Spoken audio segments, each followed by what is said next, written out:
From 12,000 to 10,000 BCE, Anatolia, also known as Asia Minor, transitioning from the late Paleolithic to the Mesolithic period. During this time, the region was characterized by a hunter-gatherer lifestyle, with small groups of people living in temporary settlements. The climate was gradually warming after the last ice age, leading to the expansion of forests and the increased availability of resources such as plants and animals. As the environment became more hospitable, human population in Anatolia began to grow. People started to develop new technologies and tools to adapt to their surroundings. The inhabitants of this region relied on hunting, fishing, gathering wild plants for sustenance. They also began to develop more advanced stone tools, such as microliths, which were small, sharp-edged tools used for various purposes, including hunting and food processing.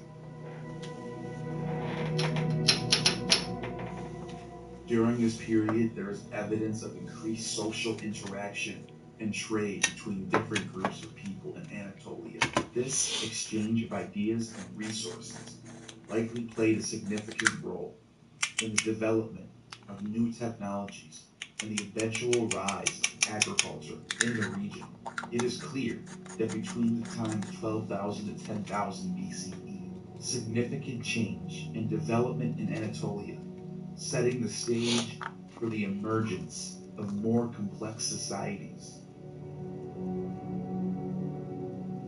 Göbekli Tepe, an archaeological site located in southeastern Turkey near the city of Sanliurfa, dates back to the pre-pottery Neolithic period, around 10,000 BCE, making it one of the oldest known human-made religious structures on the planet.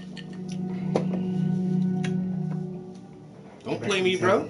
Several circular and oval-shaped stone enclosures with the largest measuring about 30 meters in diameter. The site is notable for its T-shaped limestone pillars, some are which up to 5.5 meters tall and weigh up to 20 tons. Many of these pillars are decorated with intricate carvings of animals, such as foxes, snakes, scorpions, birds, and other abstract symbols.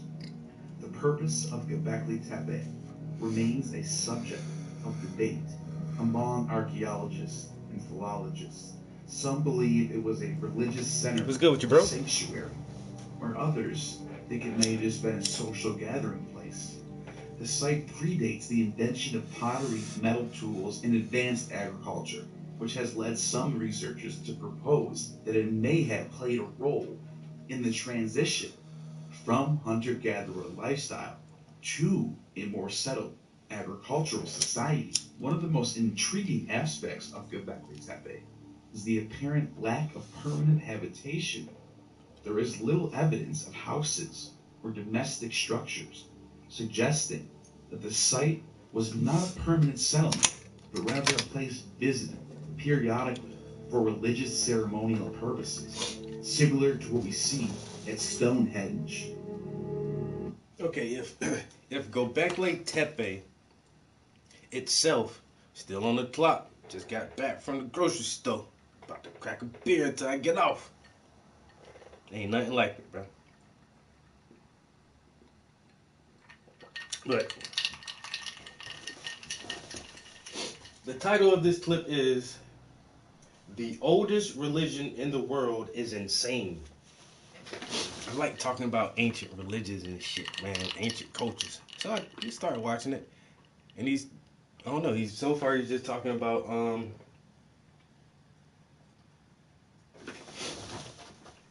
well, honestly, the first part, what was he talking about?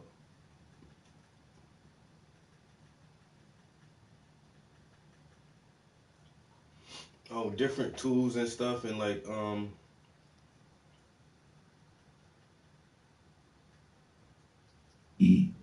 Anatolia, also known as Asia Minor, transitioning from the late Paleolithic to the Mesolithic period. During this time, the region was characterized by a hunter-gatherer lifestyle. Recordings just got better. Hey, it's Dana from StreamYard. I'm so excited to announce that local recordings are now available on... What? Why did it? I hate when it does that. It makes you listen to those commercials, motherfucker.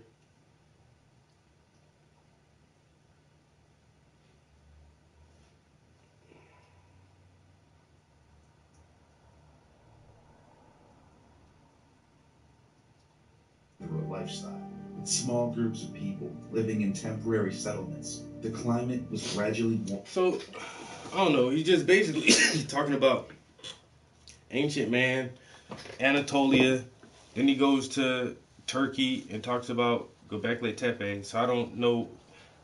Well, he is kind of leading into like ancient religions with Göbekli Tepe because like he stated here and other people have said, it doesn't look like it was a settlement for habitation. It's like people didn't live there. They don't have structures or any kind of structure or building that would imply that it was a dwelling for humans for any, long duration of time. So, um, so people kind of speculate that it may have been a type of worship center. But my question is, Göbekli Tepe they're not megalithic stones, but they're very, very large carved stones. And so even if you were going to set this up as a religious center, a ceremonial holy place, some type of spiritual compound, I feel like you would want to be close to it so you can have access to it, or frequent the location. But they're like, oh, hunter gatherers did this. But if you're hunting and fishing and gathering on a daily basis, or every few days you have to go track, hunt down, kill and butcher, deer, pigs, fish, whatever. You don't have time to build a intricate, detailed worship center because you're trying to survive and not get eaten by bears and other wild animals that see you as prey. So my whole argument with Göbekli Tepe is I don't think it could have been hunter-gatherers that built that site.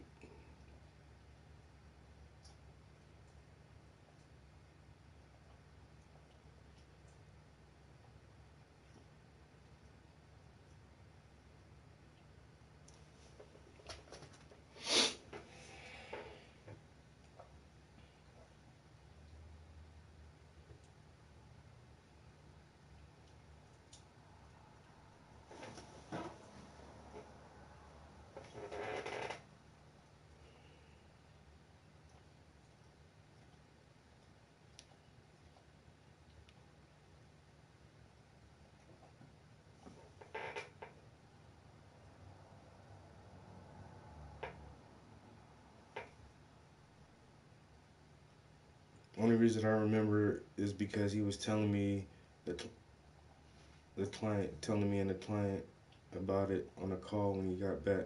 Unprofessional as fuck. Yo, let me tell you about this trip, bro. I know you're supposed to be talking about cybersecurity, AI hackers, but yo, I went and saw these rocks in Turkey. Man, them shits was like this big, and they had this thing on it, man, and it was buried, and then they uncovered it. I would have been the same way. If I see Göbekli Tepe in person, I'll come back telling everybody about that shit. Cause it's relief carvings. It's a relief carving. The image sticks out from the rock surface. So they had to chisel everything down and then carve the image so that it sticks out.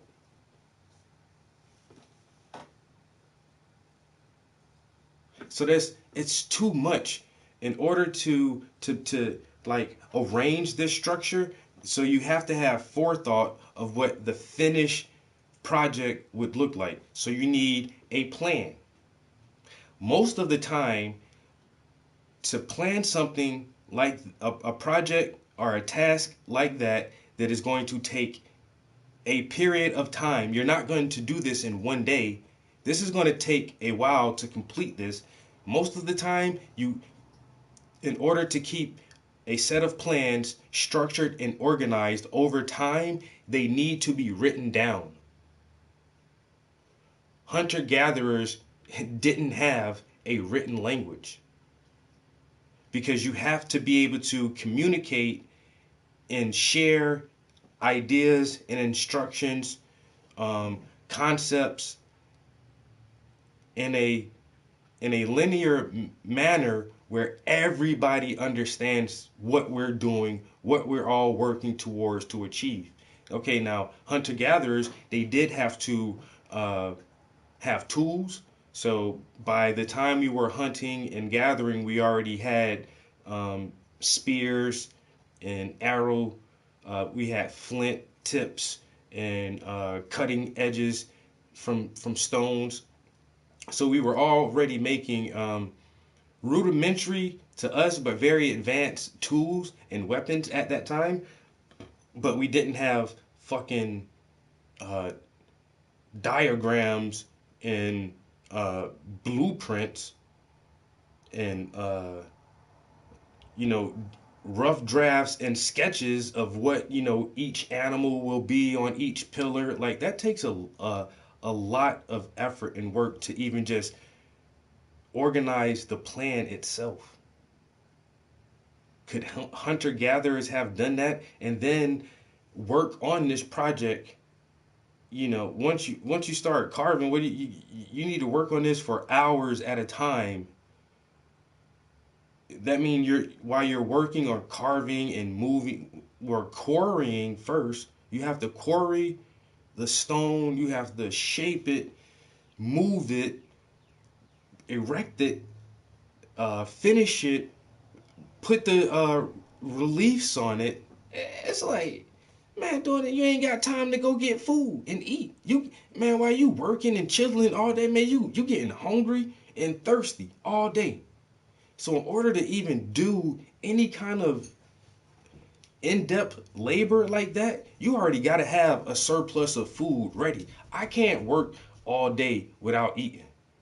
But at the same time, I can't work for hours and then take another 3 or 4 hours to go hunt a fucking rabbit or a squirrel and then cook that motherfucker. I bring food prepared with me. I bring water and beverages with me. So while I'm working, I can take a break and eat, drink something, and go back to work. So you already need a surplus of food stuffs and water to even make it through one day of work on a construction site. On a construction site of stone.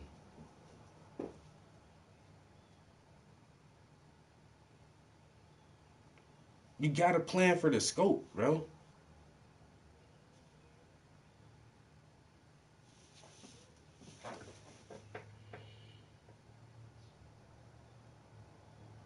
If you ever met Phil, it wouldn't surprise you. But that was like, so when people first start talking about Göbekli Tepe and they're saying, okay, this is really old. It's about 12,000 years old. Okay, so from our understanding right now, about 12,000 years ago, we were still hunter gatherers. But then it's like when you look at it, it doesn't seem logical. It doesn't seem that hunter gatherers would have enough time, energy, planning capabilities, and surplus food to build such a site. It just, I don't know.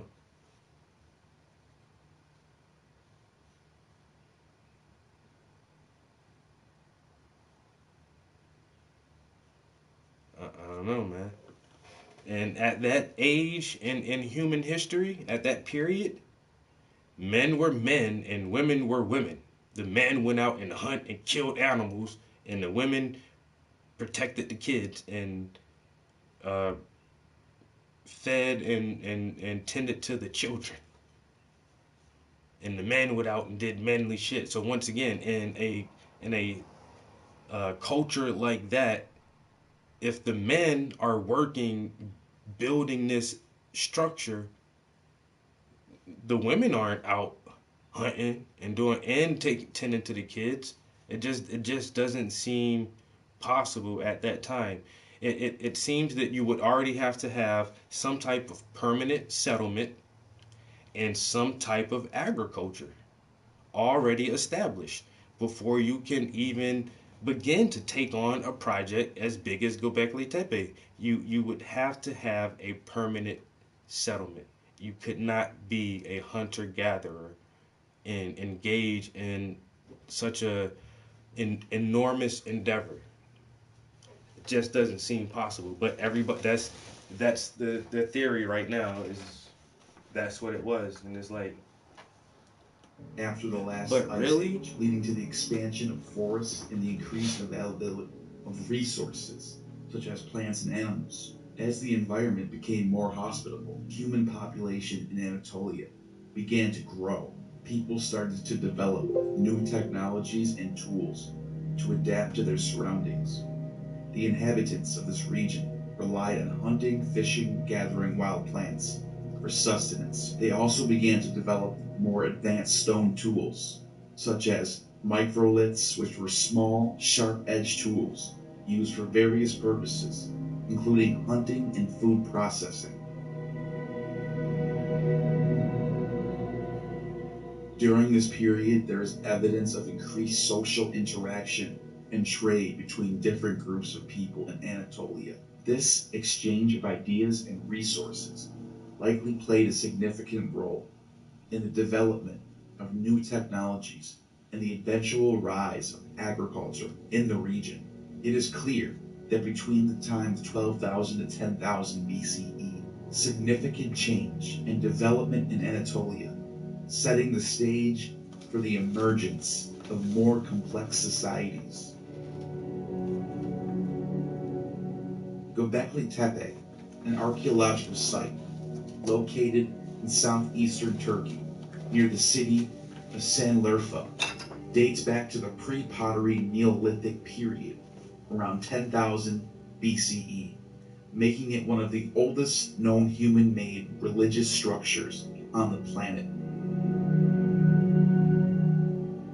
Göbekli Tepe consists of several circular and oval-shaped stone enclosures, with the largest measuring about 30 meters in diameter. The site is notable for its T-shaped limestone pillars, some are which up to 5.5 meters tall and weigh up to 20 tons. Many of these pillars are decorated with intricate carvings of animals, such as foxes, snakes, scorpions, birds, and other abstract symbols.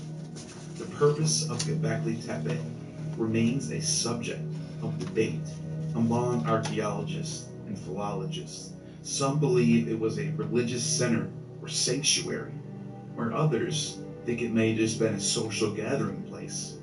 The site predates the invention of pottery, metal tools, and advanced agriculture, which has led some researchers to propose that it may have played a role in the transition from hunter-gatherer lifestyle to a more settled agricultural society. One of the most intriguing aspects of Göbekli Tepe is the apparent lack of permanent habitation.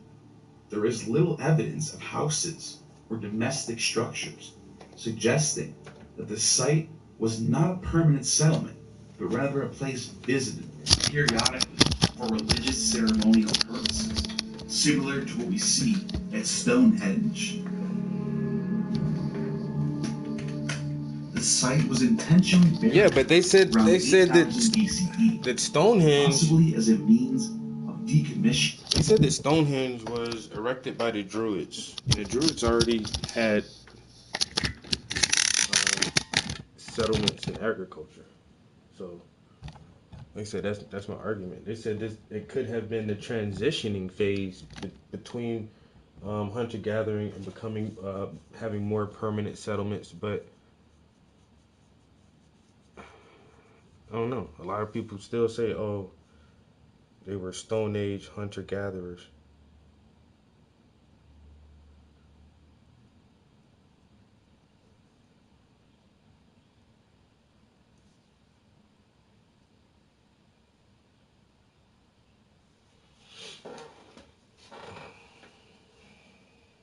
The structure, or as a form of ritual closure. The reasons for this remain unclear, but it has helped to preserve the site in relatively good condition. Göbekli Tepe has significantly impacted our understanding of early human societies and the development of religion, art, and architecture. Its discovery has challenged traditional theories about the origins of civilization and has raised new questions about the role of religion and ritual in the lives of prehistoric people.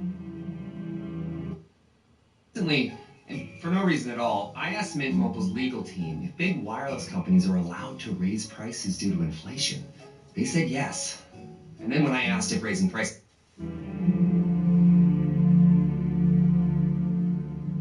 Jericho, one of the oldest continuously inhabited cities in the world, with evidence of settlements that go back to 9000 BCE. Its first inhabitants were likely a mix of hunter-gatherers, just like Göbekli Tepe was settled in an area due to its fertile soil and abundant water sources. These early inhabitants would have lived as simple mud brick houses and relied on agriculture, hunting, and gathering. Over time, the settlement grew and developed, eventually becoming the fortified city that we know today. However, a more advanced city or palace known as Knossos in Crete, which has evidence of people living there going back to 7000 BCE.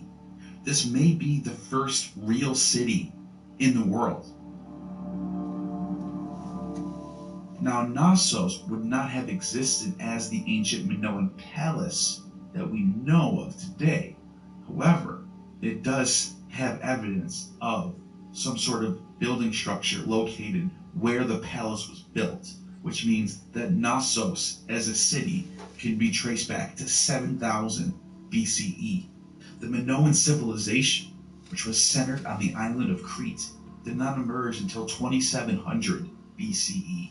However, in 7000 BCE, the area was inhabited by Neolithic communities who practiced agriculture, and these are the people that Homer talks about that are called the Pelasgians. The Copper Age, also known as the Chalcolithic period, was a transitional phase between the Neolithic Stone Age and the Bronze Age. It is generally dated between 4500 and 3300 BCE. During this time, human societies began to use copper tools and weapons in addition to stone. The Copper Age was marked by significant advancements in technology, agriculture, and social organization. As people learned how to smelt and work with copper, they were able to create more efficient tools and weapons, which in turn allowed for the more productive farming and hunting. This led to an increase in food population, supporting larger populations than the growth of settlements, which came with the growth of art and ideas, which led to religion. Trade networks expanded during the Copper Age as communities sought to acquire copper and other valuable resources. The exchange of goods and ideas facilitated the spread of new technologies and cultural practices across different regions. Medicines were traded. Metallurgy also had a profound impact on social structures as a specialized craftsman emerged to produce copper tools and weapons. These skilled artisans often held a higher status within their communities, reflecting the growing importance of metalworking in Copper Age societies. Ritual practice. Well, they say Göbekli Tepe was discovered in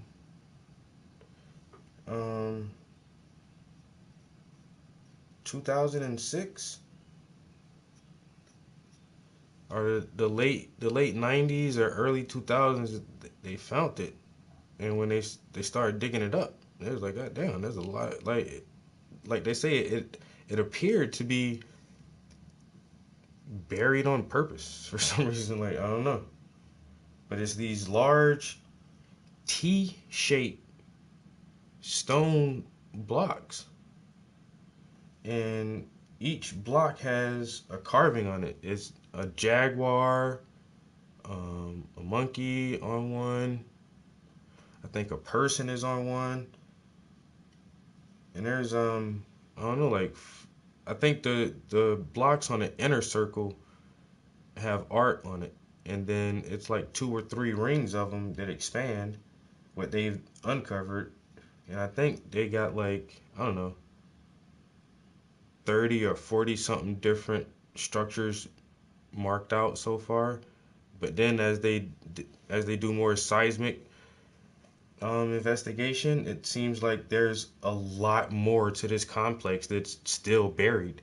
And after, a decade or more, a couple of decades of yeah, at least 2 decades of working on this thing, they still haven't uncovered even half of Göbekli Tepe. And why it really made so much noise when it was first discovered is because we're thinking that Mesopotamia is like some of the oldest stuff. And as far as like, you know, large structures and stuff, we're like we're saying that nobody was doing anything really big, before dynastic Egypt. And dynastic Egypt is um, dated to be about 5,000 years old. And, Mesopotamia was a couple centuries before that. But they're like, that's it. Nothing don't go back, that far. Nobody wasn't doing nothing 12,000 years ago. But then you find Göbekli Tepe, and it's like, oh, what the fuck? Well, what does this mean? So it's the age of it is what makes it so interesting. Is just how old it is, because they're trying to redate the Giza plateau around that same time. But once again, the mainstream archaeologists and Egyptologists and every other ologist are just saying, "Oh no, there was no real culture or civilization that long ago." So it first came up with Egypt, and it was like, well, nobody was doing anything like that back then, so Egypt can't possibly be that old. After Dr. Robert Schoch tried to redate the Sphinx, that was in '96. And he's like, well, this is way older. And they're like, no, no, no, it can't be. That's not possible. I mean, we have our archaeological records, and we know that, no culture or anybody is older than this.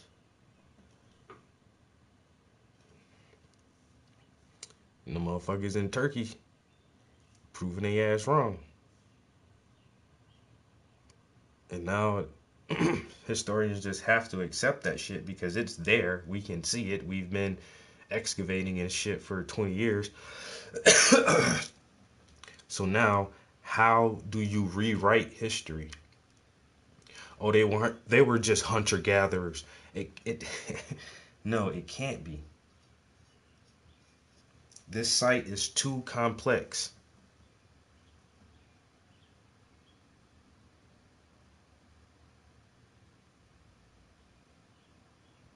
That what?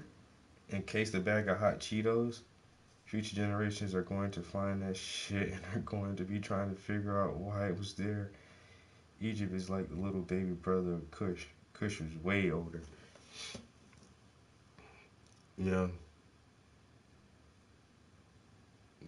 Kush is like one of the first cities mentioned in the one of the first areas mentioned in the Bible.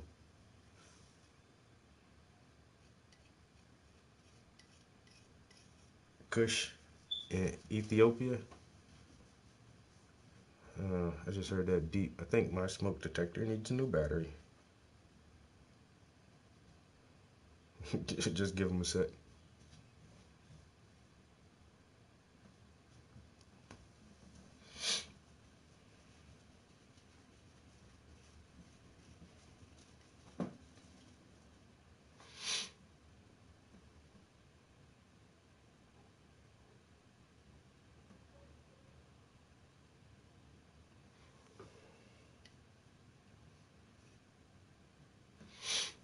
Yeah, I think Havilah and Cush and some other city were like mentioned in Genesis or some other area of Africa.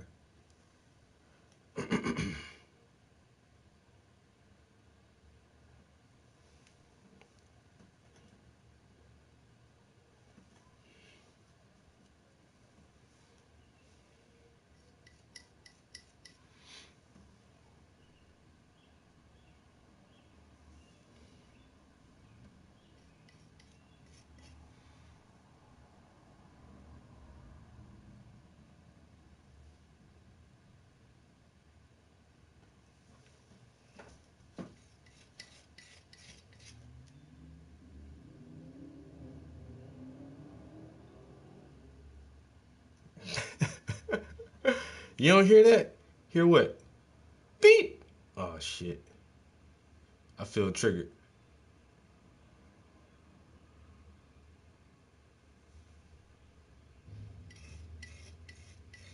That was the first time I ever heard that shit though. Like, it ain't like it been doing that. So when I do hear that shit start beeping, I definitely just swap the battery out. Just swap out the battery, man. That's all it's telling you. I was on Call of Duty with a motherfucker smoke detector beach. I'm like, bro, you don't hear that? Hear what? Your smoke detector, man. That shit don't bother me. I gotta put you on mute, bro. Cause that shit bother me. Continued to play a central role in the lives of Copper Age people. Megalithic structures such as Stonehenge in England and the Gantija temples in Malta are constructed during this period, demonstrating the sophisticated engineering skills and religious beliefs of these ancient societies. The emergence of complex burial practices, including the use of grave goods and elaborate tombs, also points to a growing concern with the afterlife and the veneration of ancestors. The Copper Age saw the rise of several important civilizations, including the Sumerians in Mesopotamia, as well as the Minoans of Crete, and the pre-dynastic Egyptians in the Nile Valley. These early societies developed complex political systems, monumental architecture, and sophisticated art and writing systems, laying the groundwork for later Bronze Age civilizations to follow. As trade networks expanded, the facilitation of goods and ideas crossed paths from different regions, and religion and ritual practices continued to play central roles in the lives of people, culturally and politically. The influence of the Proto-Indo-European pantheon on Vedic and Greco-Roman mythology, as well as the early Sumerians and pre-dynastic Egyptians, can be traced back to this transformative period in human history. Wix is your platform to perform on. A complete portfolio solution means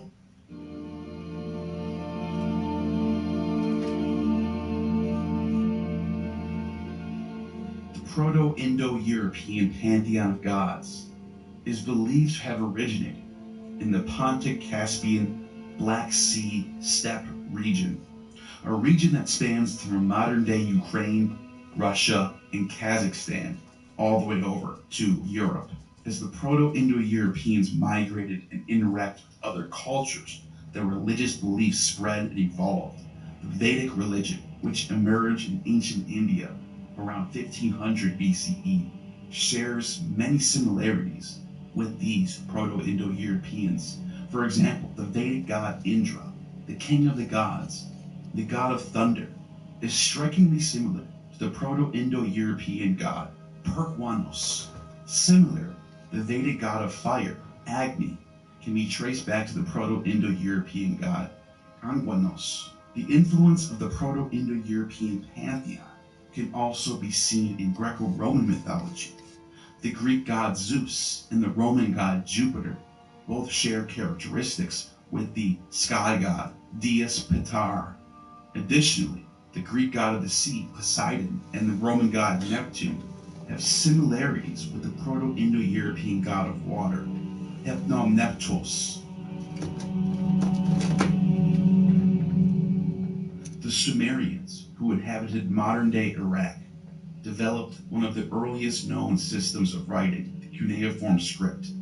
This allowed them to record their religious beliefs, which centered around a pantheon of gods, including Anu, god of the sky, and Enlil, the god of wind and storms. These gods would later influence the religious beliefs of the Akkadians, Babylonians, and Syrians. The Pelasgians, however, were a pre-Hellenic people who inhabited parts of Greece and the Aegean region before the arrival of Greeks. Little is known about their religion, as there are few surviving records or artifacts. However, it is believed that they practiced a form of animism, or nature worship, with a focus on fertility and agricultural deities. Some scholars suggest that the Pelasgians may have influenced the development of early Greek religion, in particular the worship of the earth goddess Gaia and other chthonic deities. In pre-dynastic Egypt, before the unification of Upper and Lower Egypt around 3000 BCE, various local deities were worshipped. Some of these deities, such as the falcon god Horus and the cow goddess Hathor, would later be incorporated in the Egyptian pantheon during the dynastic period. The early Egyptians also believed in the concept of Ma'at, cosmic order that maintained balance and harmony in the universe. The Minoans, centered around the island of Crete, was another influential Bronze Age culture. These Minoans are best known for this palace that I mentioned earlier at Knossos, which featured elaborate frescoes depicting religious scenes.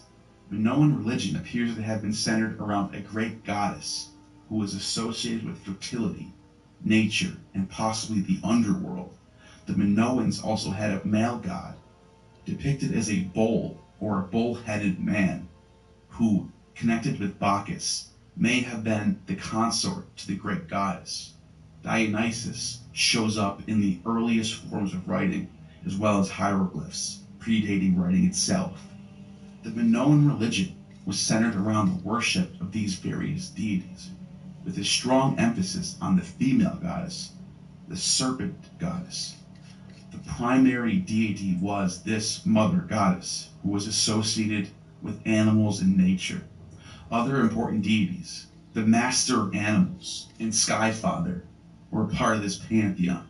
And the Minoans practiced rituals involving animal sacrifices, processions, orgies, and offerings. Their religious symbols included the double-headed axe, the bull, and the serpent.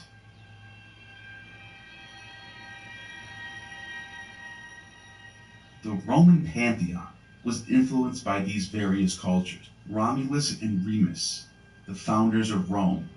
Manu and Yemo are figures from Indo-European mythology. Just like Romulus and Remus are the legendary founders of Rome in Roman mythology.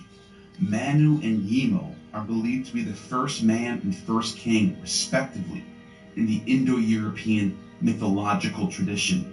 In some versions of the myth, Yemo is sacrificed by Manu to create the world, just as Romulus kills Remus in order to build Rome. In the Indian myths, Manu, the first man, and his twin brother, Yama, is sacrificed and is the first to die, who becomes the king of the underworld, while Manu becomes the father of mankind and survives the flood like Noah and Gilgamesh.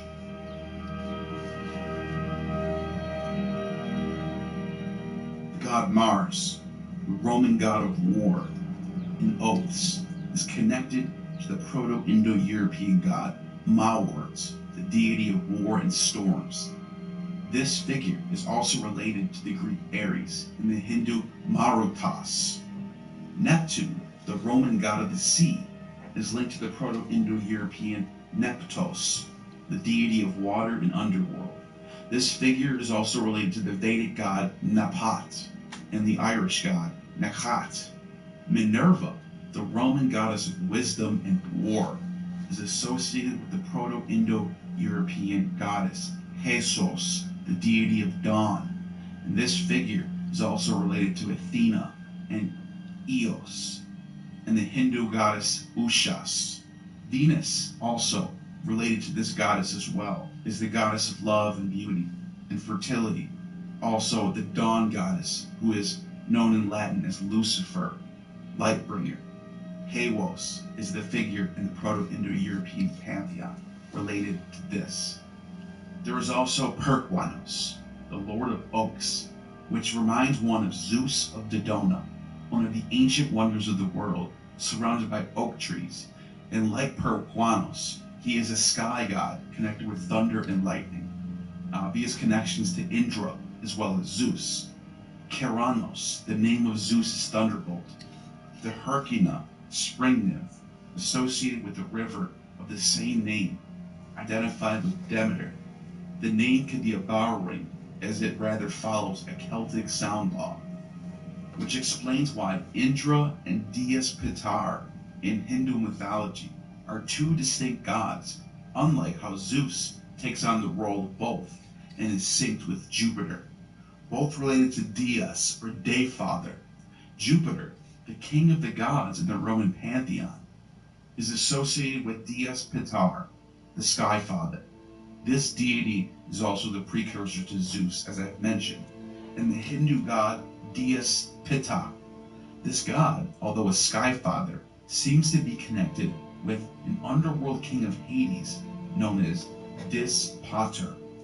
Dis Pater, otherwise known as Rex Infernus or Pluto, is a Roman god of the underworld. Dis was originally associated with fertile agricultural land and mineral wealth, and since those minerals came from underground, Titan. he was later equated with the chthonic deities Dionysos, Pluto, Hades, as well as Saturn, who becomes the king of the underworld and rules the golden age where everybody has wealth.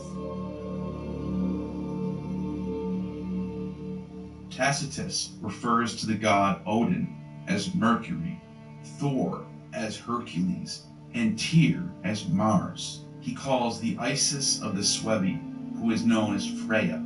I think it should be pointed out that Herodotus also relates that the Hyperboreans are descended from Hermes, connecting Odin once again to Mercury. But Julius Caesar himself, who spent many years of his life in Gaul, relates that they are descended from Dis. This makes sense because the ancient form of Bacchus, who is the frenzy god, and Odin is the god of the frenzy who possesses. Bacchus is also the god of the frenzy who possesses. Both Odin and Bacchus are connected to the All-Father Dis, the king of the underworld. This connection between Hades and Bacchus goes back to the Greeks as well.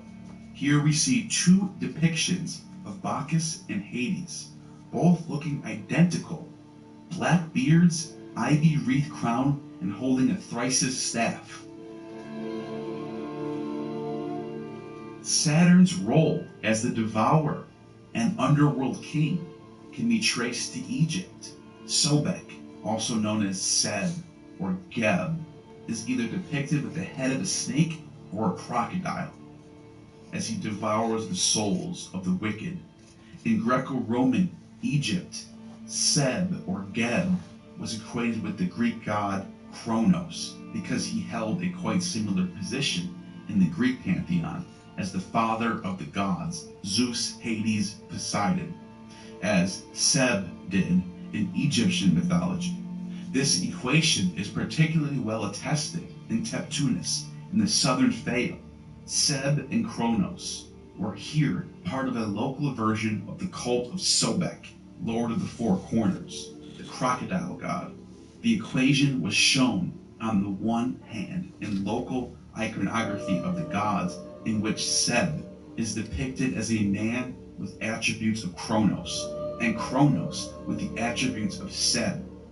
On the other hand, the priests of the local main temple identify themselves in Egyptian text as priests of Sakneptubis Seb, or Sakneptubis Geb, but in Greek texts as priest of Sanctubis Kronos.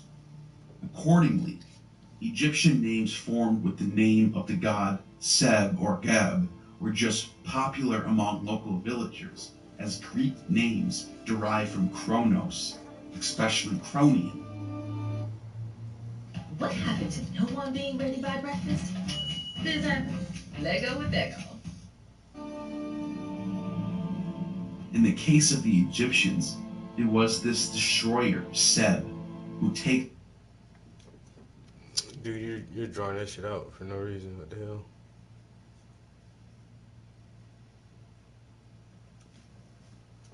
Hey, it's Tucker Carlson. On Tuesday afternoon, the Biden administration had Donald Trump arrested. It was a pretty big news story. You may have seen it.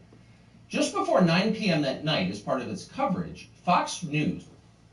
Joe Biden dressed like a dictator.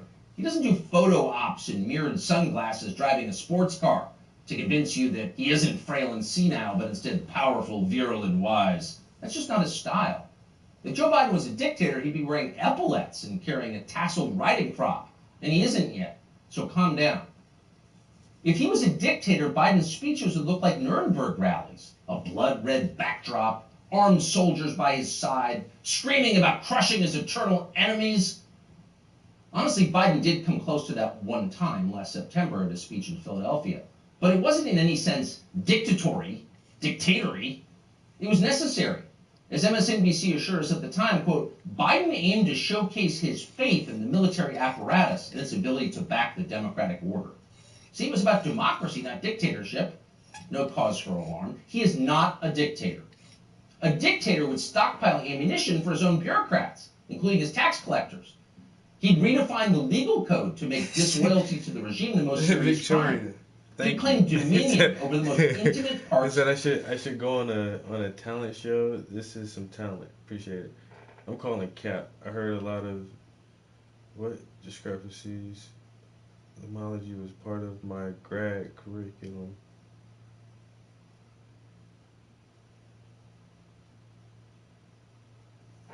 He speaks as if Egypt was never invaded and skipped a lot. Yeah, that's why I just turned it off. That dude, his stuff was kind of convoluted. I don't know. He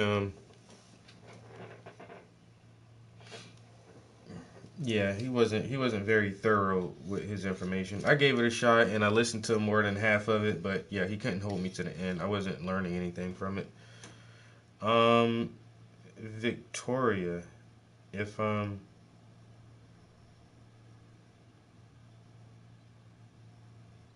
liking Victoria's idea.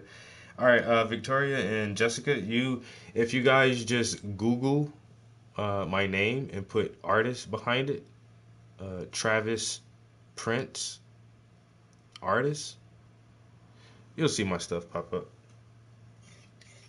I haven't been on anything like America's Got. I don't think this is a talent you can display on a talent show, but I do try.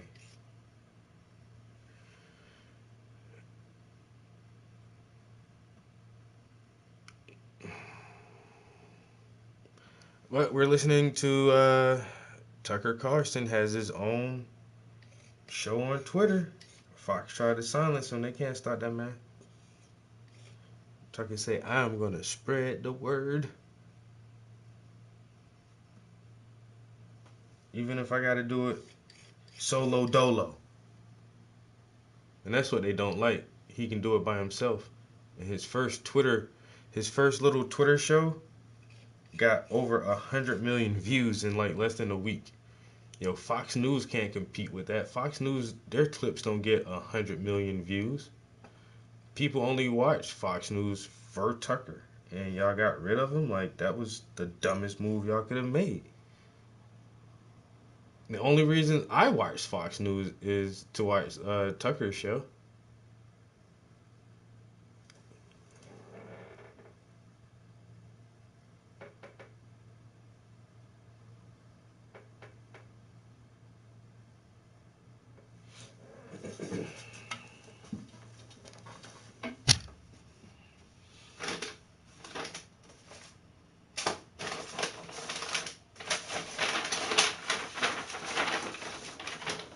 a museum show would be great.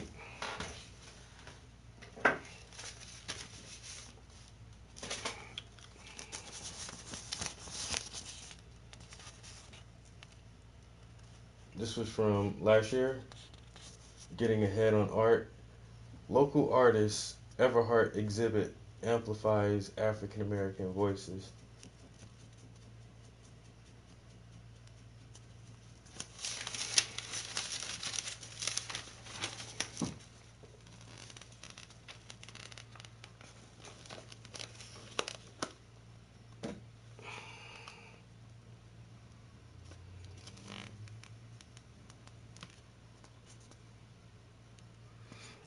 An acclaimed painter, Wilkes-Barre's resident Travis Prince combines his passion for visual art and literature by creating a series of paintings, The Reader, Paintings by the Prince, which depict African Americans reading books by African Americans. And this was at The Readers will be on display at the Everhart Museum, 1901 Mulberry Street. So I've had some a little bit of museum stuff so far. Yeah. I ain't trying to do too much.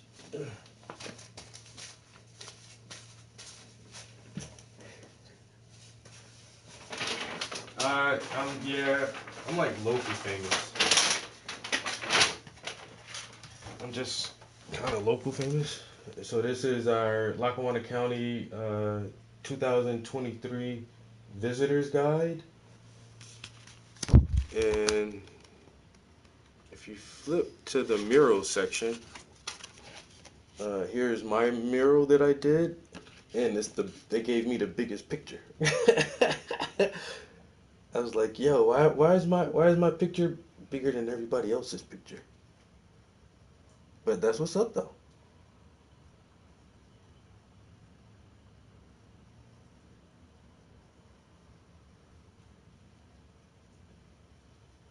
You can see it says artists Travis Prince and Eric Bassart. I had my homie help me with it. But, you know, I be trying.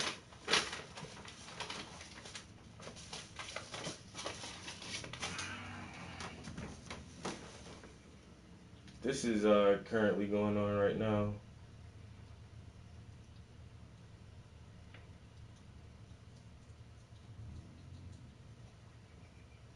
And it was supposed to be until June 9th, but they extended it until the middle of July. So this is my current show, Passion and Patience.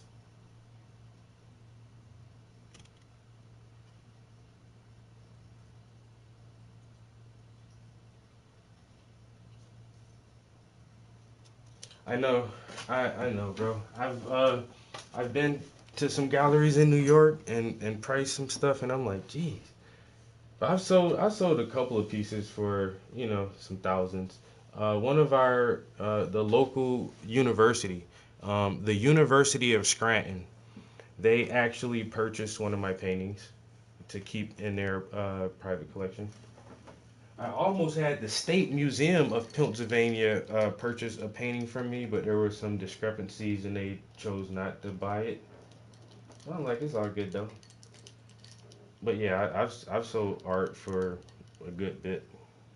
I got some private collectors who really invest in my stuff, and I have a patent for a brush holder product that I made. I'll be trying to sell that.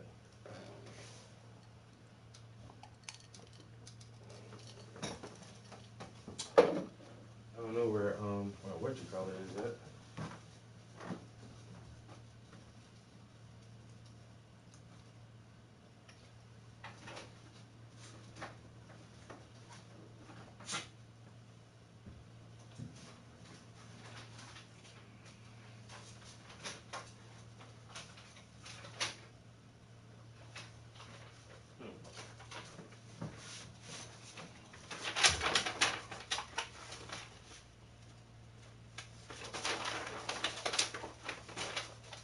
I'm not sure where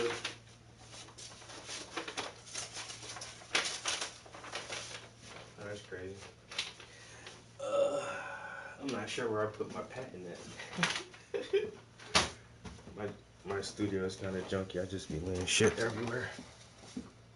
But yeah, appreciate all the new viewers popping in for a minute.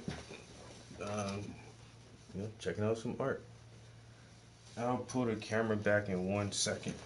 I just want to try to get a little bit more of these highlights on this tree back here. Feeling like Bob Ross, you know what I'm saying? Painting happy little trees and whatnot, you know what I'm saying? We don't make mistakes, we have happy accidents, you know? So, and this tree just, it lives back here with its friends, and it's right in the sunlight, so it has a lot of bright highlights just like that. And you just take the very edge of your knife, and you can just scrape as hard as you want, you're not going to hurt it, and just dab here and dab there, and slowly you can see that contrast will start to build that foliage right up, just like that, you know? And you can just have fun with it, because there's no right or wrong way. However you want to do it, it's just fine. It's perfect.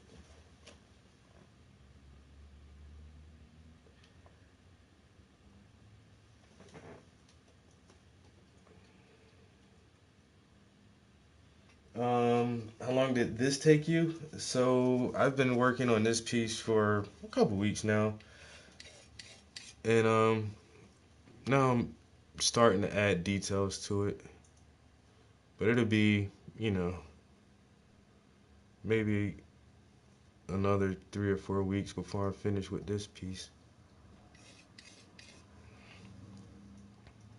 But I'm gonna like I said, I'll move the camera in 1 second. Let me damn, I might as well do it now because I just ran out of green anyway. Alright. But I'm gonna start doing more of this series here.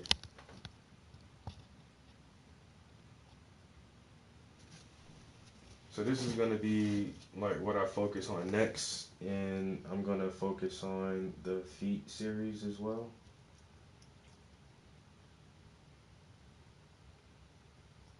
But yeah, before the painting I'm working on now can even look this good, it's going to take a long time. I'm really just at the beginnings of trying to add details to this thing, so I've started detailing this building back here. You can kind of see some bricks in there, and slowly trying to like add some highlights to the trees back there and kind of work my way forward. But this is a lot. There's a lot of windows, a lot of brickwork. This tree right here is very detailed. So this is the reference photo. And there's a lot going on. And there's a bunch of little teeny branches right there that I haven't even began to paint in yet. So you got all these branches that crisscross there, and there's a tree here, and branches are going everywhere there. Like I say, you can see a lot of the brickwork in there. And then the detail in this book, the bench itself is just, oh man, like really dark shadows, then these really bright highlights, a lot of good contrast. And so I just kind of take my time with it, not really rushing it. So I just know, like I said, it's gonna be a while before I can finesse all these details in there. And while I was staging the shot, I was looking for complexity. There's a lot of complexity. It's a portrait, but at the same time, there's a lot of straight lines. There's a lot of bright light in here. There's a lot of deep shadows. So it's a simple piece. It's a guy sitting on a fucking bench. That's fucking plain. I get it. It's not that exciting. Some dude sitting on a bench. But then when you take an inventory of what is there, it's a lot of different textures. It's a lot of different just versatility that's needed in this whole piece right here. So, but I knew that as soon as I took the picture. So we'll see how it turns out. Good, I hope. But I be in here fucking shit up sometimes. I might fuck this damn painting up. You never know. Somebody need a bath, huh? I see you over there scratching like you need a bath or something, huh? Come here, flicking all them fleas and fur on my damn art. You mangy mutt. Alright. Why did it take a break? Oh, I was gonna add some green. I need to put some more green on this palette. For one, this is what I need to do.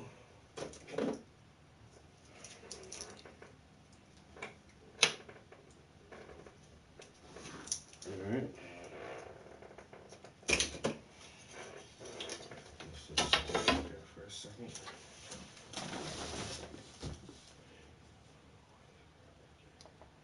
Yeah, I've painted a couple girlfriends. I try to paint people in my family. So I painted my sister and my cousins. I actually gave my sister her painting last year. She was sitting on the bench too. It was a really good picture of her sitting on the bench though. It was a really complicated piece. But the feet, that's my girlfriend's feet. With strawberries and honey. Cause I like strawberries and honey on my feet.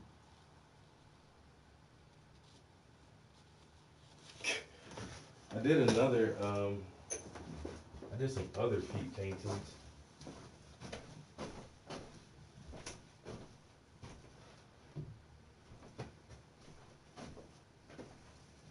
I don't know where I put the other feet paintings at.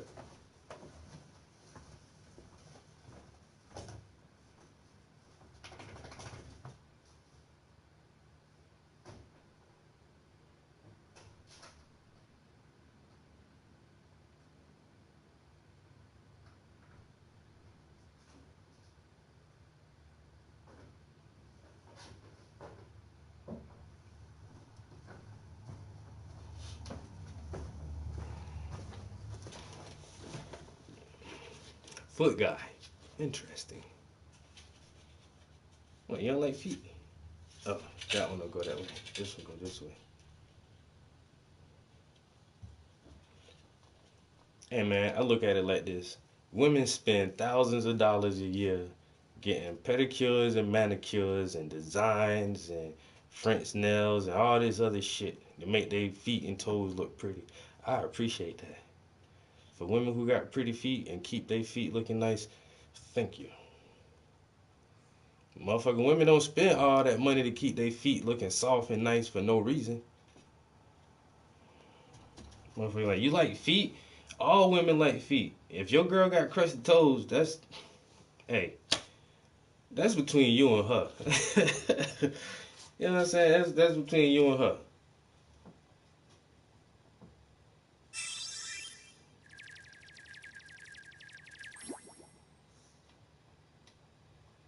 But I'm gonna do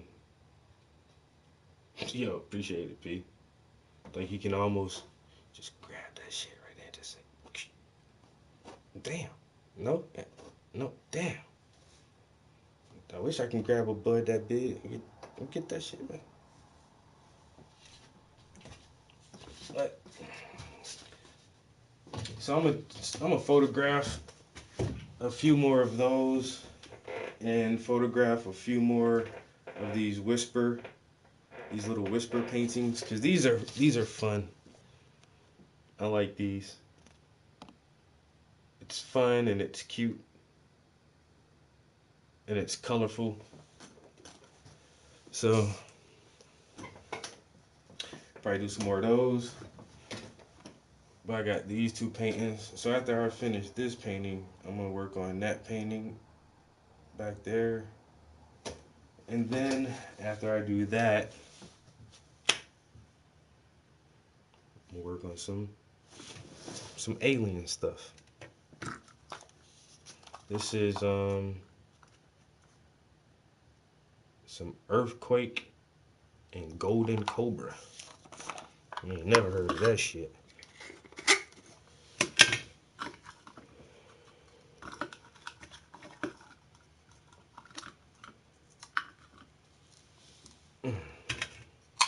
Alright, I still gotta paint for like another 30-40 minutes. Talk to me about the painting, the painting the guy next to the girl on the wall. Elaborate. Like, it had a story? Nah. You elaborate. You make the story. That's the whole point of the Whisper series. You trying to get me to tell you, I can't tell you. You gotta tell me. You tell me what that shit mean. You tell me what this right here, what that mean. What she's saying. I'm just a painter. I don't ask no questions. I don't know. I don't know what he said to her.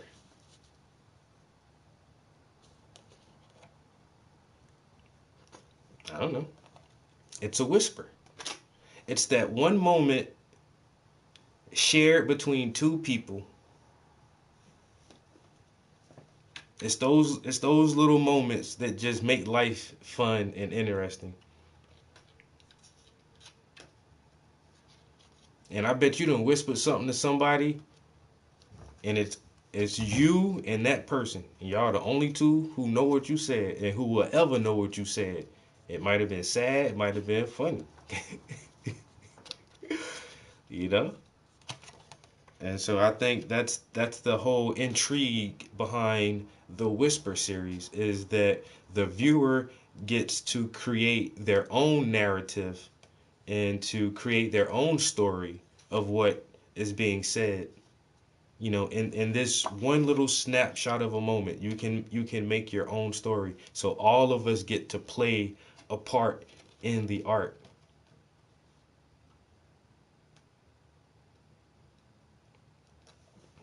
Might be. Might be.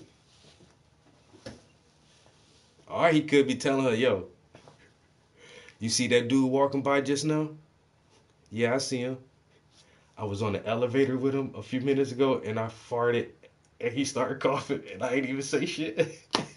She's like, nigga, you nasty. Why you ain't waiting to get off the elevator to fart? Yo, I couldn't hold that fart, yo. Look at it. That's him right there. That's him right there. That nigga caught a whole face full of funk. That's some shit I whisper to one of my homies. Oh. It was just me and him on the elevator. I just let that shit sizzle out real slow. That silent and deadly type fart. That shit just be like.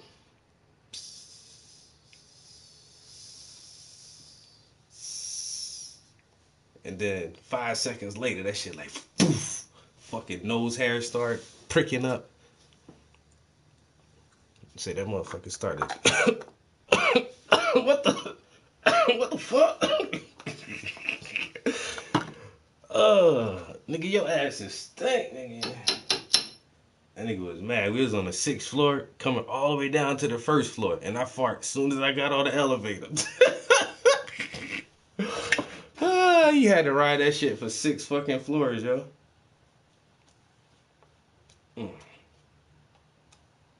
Or he could be flirting with her, and she's kind of shy. You could be right.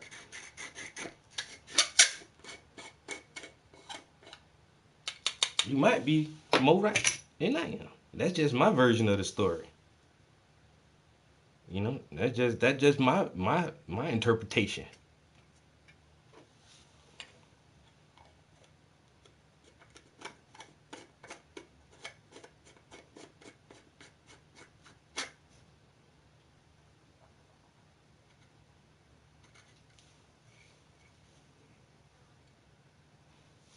You know, trying to cheer a friend up.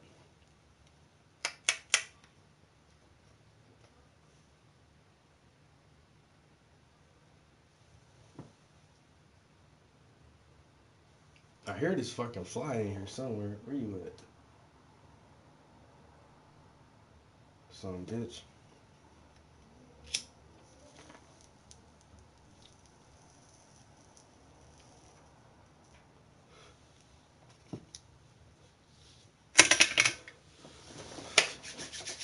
All right.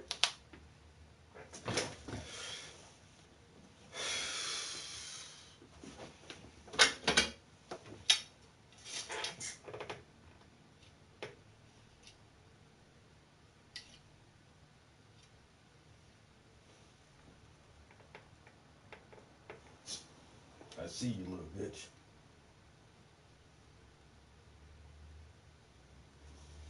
Alright.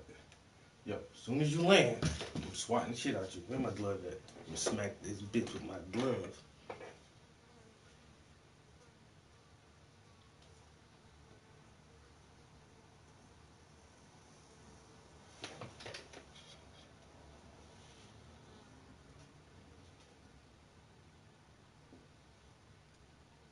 Just do it in the butt. Oh my god.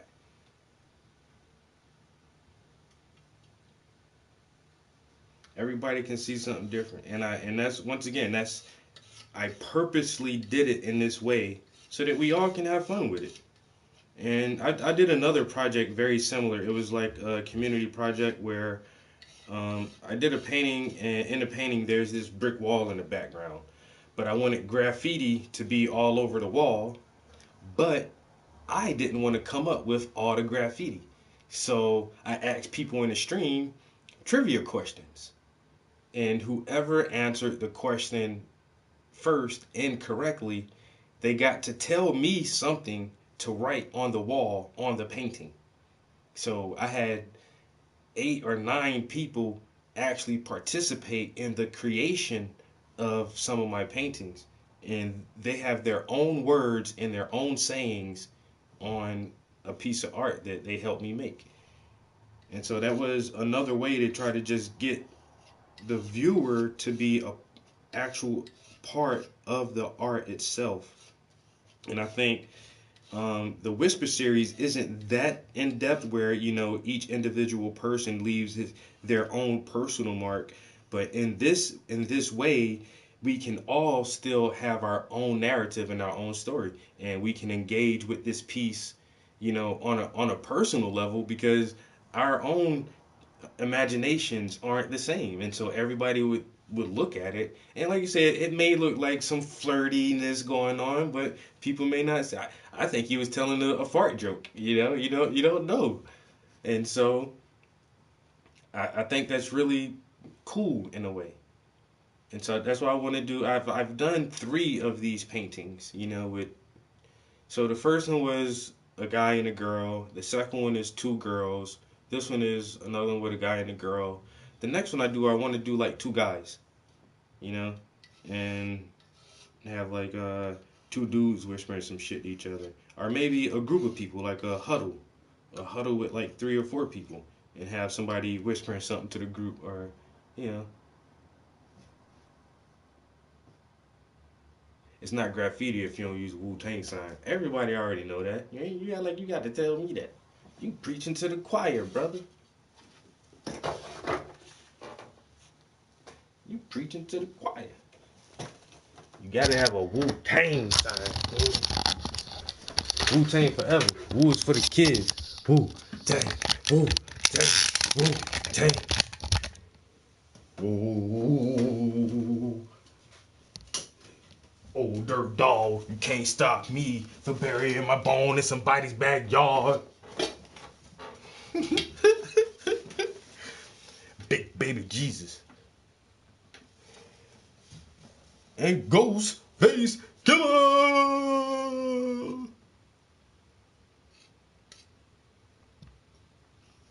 I came to bring the pain hardcore to your brain. Let's go inside my astral plane. Find out my mental space and instrumentals. Fuck it. Hey, because I can write my mental. I can't remember that verse. Oh, you fucking fly, that shit flew right by my head. I'm gonna catch this little son of a bitch.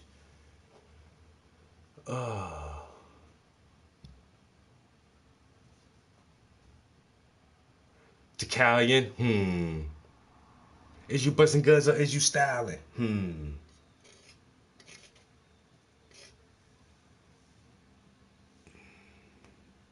it be that it was all so simple, baby?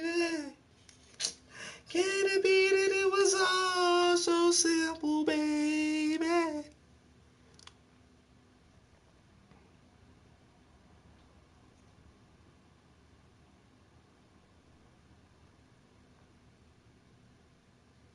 Some niggas in the jet black gallant shut up the Chinese restaurant for some kid named Lamont. They thought he was dead, but instead they missed the kid and shot a 12-year-old girl in the head and then fled.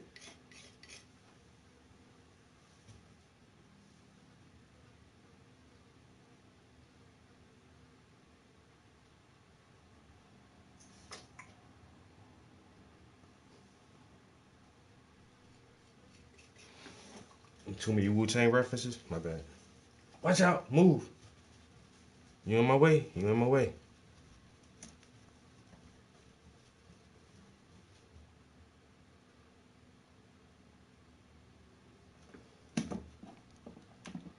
Oh my God, the buzzing of this fly is so annoying. Citizens' lives. He defined what attitudes they were allowed to have about sex and religion and how to raise their families. He would even, in his final grandiose stage of dictatorship, claim ownership of their children. And Joe Biden wouldn't do that. And to prove he would never do that, Biden just this week released this video. These are our kids. These are our neighbors. Not somebody else's kids. They're all our kids. And our children are the kite strings that hold our national ambitions aloft. It matters a great deal how we treat everyone in this country. The LGBTQ Americans, especially children, you're loved, you're heard, and this administration has your back. See? Joe Biden isn't saying your children belong to him like a dictator would. He's saying something very different from that. He's saying America's children are, quote, our children. Not his alone, ours. You share your children with Joe Biden, evenly, right down the middle, with alternating weekends. You've got joint custody with Joe Biden, and you can thank heaven that you do. A nation is like a family. Every family has a head, a father. That's Joe Biden, our nation's father. And this, ladies and gentlemen, is now his fatherland. Just don't call it a dictatorship, or we'll have to issue a statement disavowing you.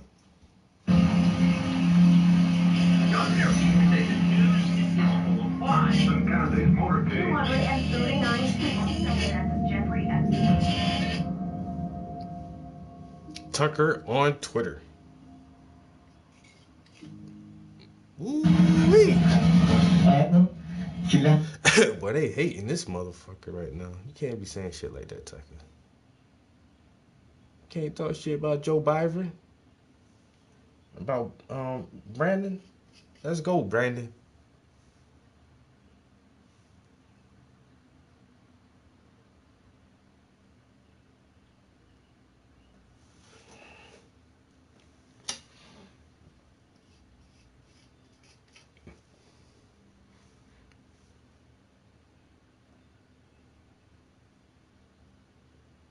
AI and aliens. AI and aliens. AI and aliens. AI and aliens. AI and aliens. AI and aliens. Let me stop.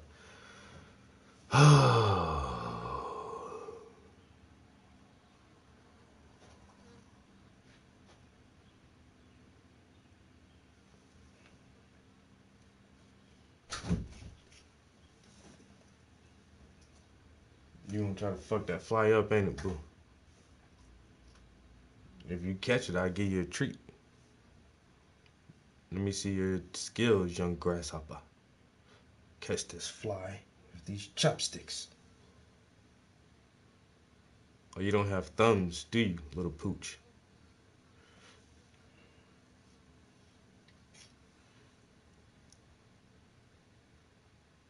You hear it, boo? It's so annoying, right? Catch that motherfucker. Get the bitch up out here, man. I ain't got my fly swatter. And I don't got the energy right now to chase a damn fly down. Why these flies keep buzzing in my ear? Telling me all this shit I don't hear. Buzz, buzz, buzz, buzz, buzz, little buzz. Alright, I gotta find something else to listen to, or I'm gonna sit here and just say cordy shit. You know? I mean, I'm good with that though. Shit, it won't bother me. Won't bother me at all.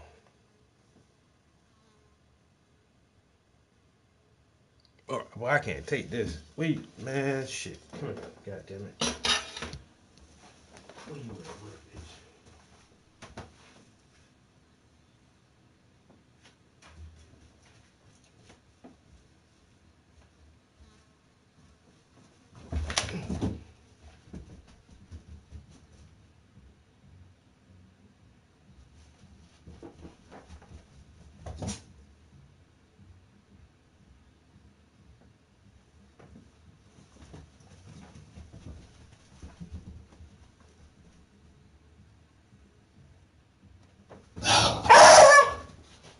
Okay, I see it too, boo. Barking at it is not gonna kill that motherfucker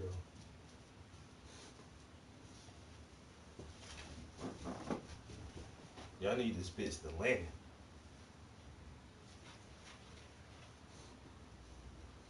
Now I don't even see the motherfucker no more. I see him right there.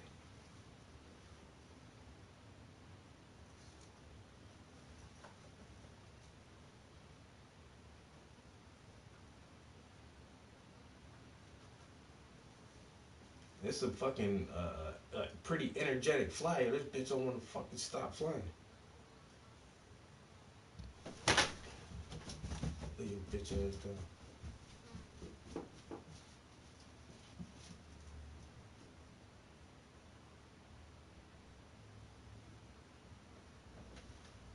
See, that's what I'm saying, man. I ain't got time for this shit.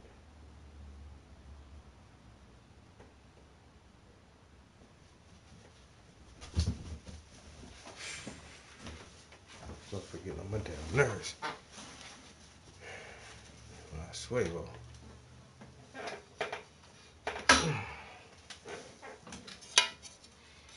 Okay, Fly, you fucking win for now, bitch. As soon as you get tired and land, I'm lighting your ass the fuck up.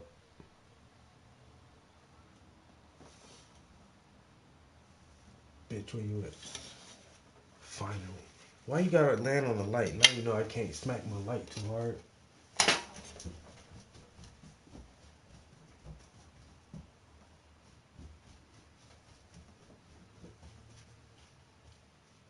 No, I ain't get it, boo. I still hear that motherfucker.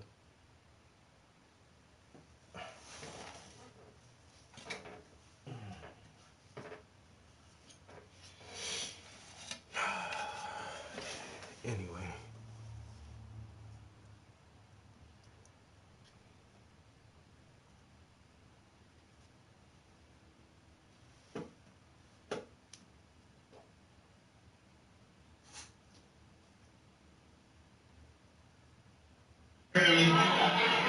This is the kind of shit I was hearing tonight. Get your pussy ass up out of here.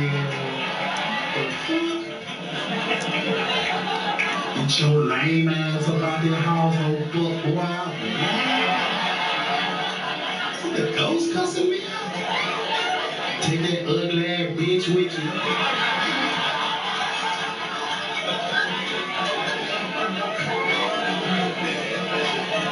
The only reason I moved in this place because it had a pool. I'm from Detroit. We don't have no pools in the backyard. You know what I'm saying? I said, a pool, that's going to be fucking awesome. Turns out the pool, worst part about the shit. I moved in February. You don't know how ghetto your neighborhood is till the summertime coming. That goddamn pool open up and you meet your real fucking neighbors. Now, we got a lot of friends in here tonight. We got our whites, Latinos, Asians. Thank y'all for coming out tonight. You're going to hear the word nigga used a lot tonight. But I will tell you, there are not any niggas in here tonight. These are black people. We love each other, we respect one another, we take care of our kids, we vote. That's what black folks do. But it's niggas out there. Oh, don't trip. Oh, the plenty niggas up the street, yeah. And that was at my pool all goddamn summer long. It was a pool full of niggas doing nigga shit. It was niggas jumping off the 3rd floor into the goddamn pool. It was niggas swimming fully dressed. You got a jungle suit in the goddamn pool? One nigga had a gun. Who the fuck you gonna shoot underwater? I can't even dive off the diving board. Pit bulls tied to the goddamn diving board. 8 straight hours of Gucci Mane. 8 non-stop hours. And nigga is not a, that's not what people are. Nigga is not a color, it's a state of being. Anybody can do some nigga shit. There's plenty of white folks in here that done some nigga shit. I don't consider myself no nigga, but I've done some niggerish things. Like, my apartment right now, I got 2 70-inch TVs in my apartment, and my cable keep getting cut off. Now that's some nigga shit.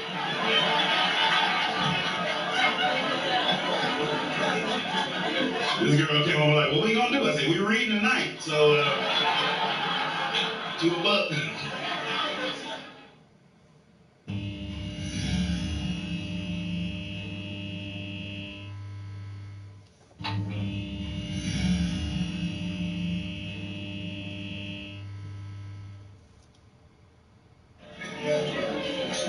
So happy to be on the house stuff. And quarantine was rough. You know, I was bored. She called me beating off. No. That's ever happened to you, bro? You ever been caught? No? What time you doing? More of an afternoon guy myself. You know? I was gonna finish the day strong. I was pissed when I got caught too. I wanted to die without anybody ever seeing my beat off face. You know? And I was mad at how mad she was. Because I offered it to her first. But she said no. I was like, cool, I'm gonna go read. I thought we knew what that meant. Like, reads with a boner? Come on, man. Here's why she was mad. She was mad because there was a laptop on my bed. She thought I was watching a porno. And I was. Like, what the fuck? You think I beat off to your face? Come on, let's be cool.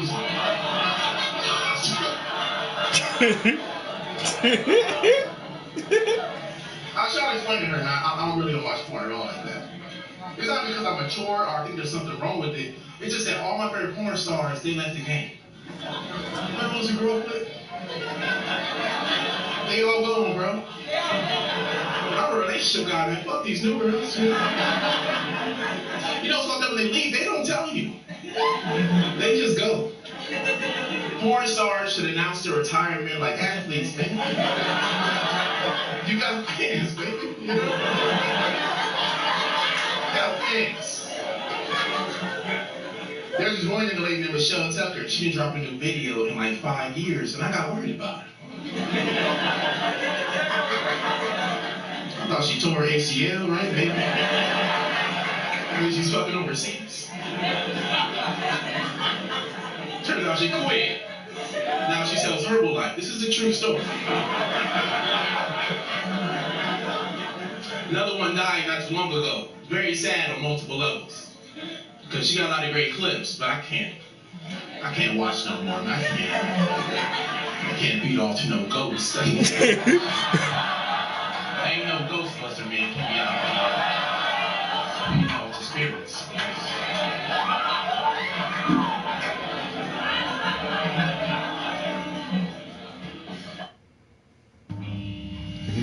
I can't be beating off the spirits.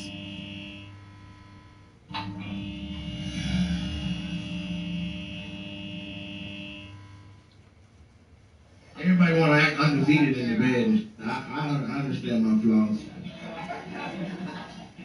Ladies, make some noise. Fellas, make some noise if you eat pussy good.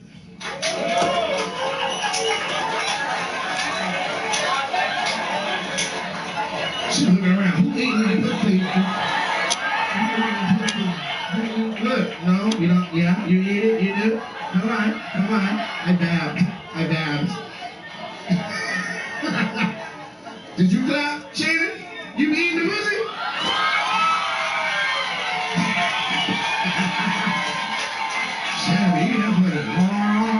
Christmas.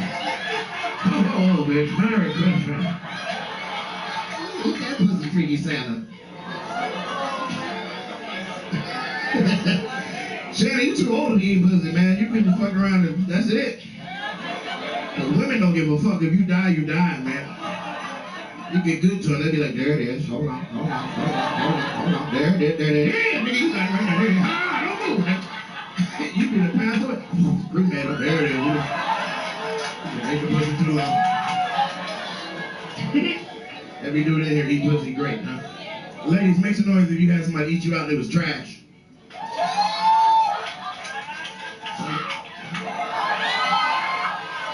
Now you gotta do better.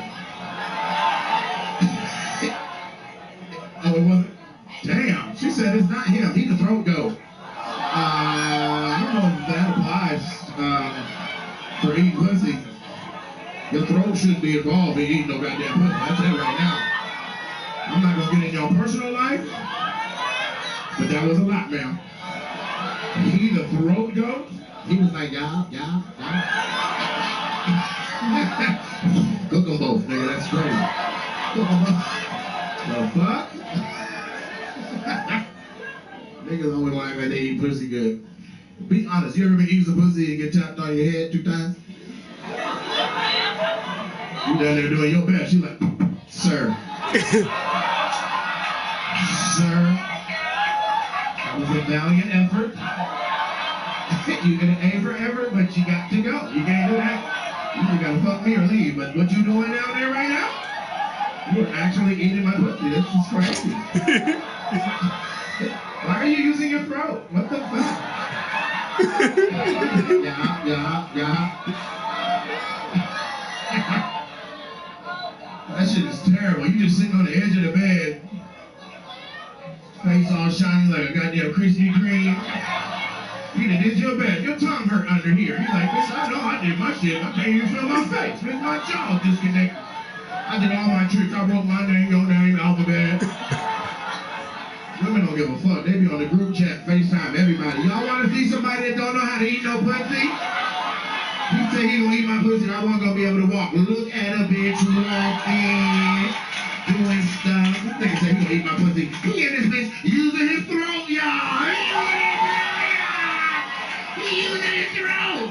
Come get this nigga. He using his throat. Pussy bitch.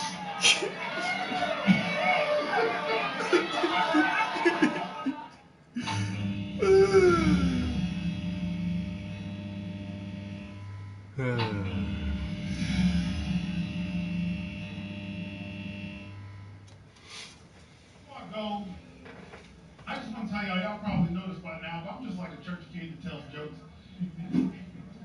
If it seems like it. Yeah, I mean, I'm still a fan, all right. Yeah, I can tell, look at you. Niggas always trying to come with me. Yeah, I can tell. Beard can't even connect. Look at this one.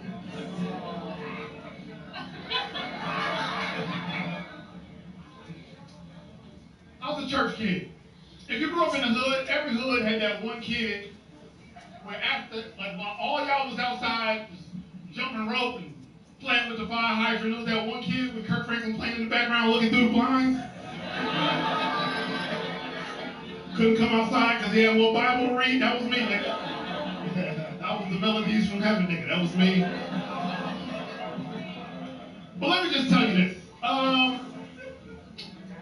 don't care how you can go to a club 7 nights a week and you will never have the amount of stories that I have from going to a terrible, terrible church. It is,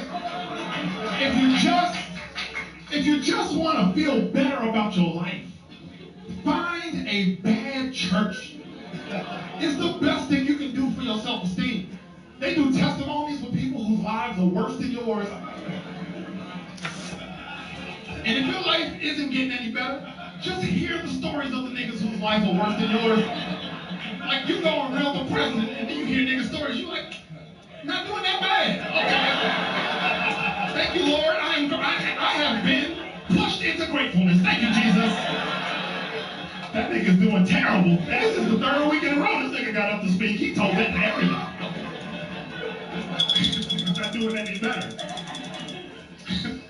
a TV show. It's like, wow, this is season finale is going to be amazing. I don't care how ratchet you are. I don't care how crazy you've been. You can go to the wildest club 7 nights in a week. I can beat you every time. I got church stories for days, and I'll tell y'all one before I go. And listen, let's not laugh. Let's take this serious.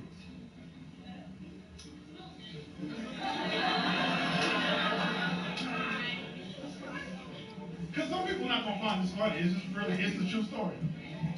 When I was 10, my grandmother took me to a funeral. And we got there late. So we ended up sitting in the back next to a lady who was missing an arm.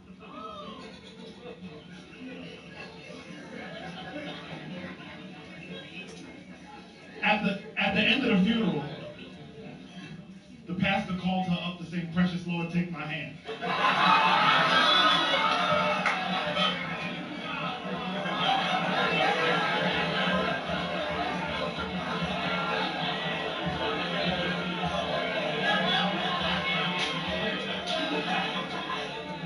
I see a couple of y'all not laughing.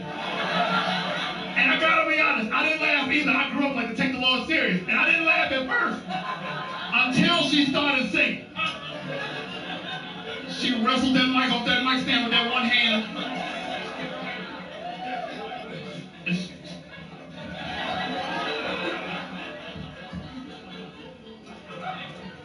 She got into her deep gospel pose. She said, "Precious Lord, take my hand." My grandmother looked over, she said, "It looks like he did already, nigga."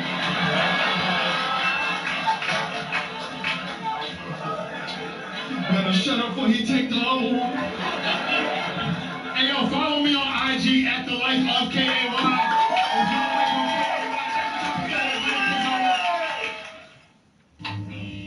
You better shut up before you take the other one.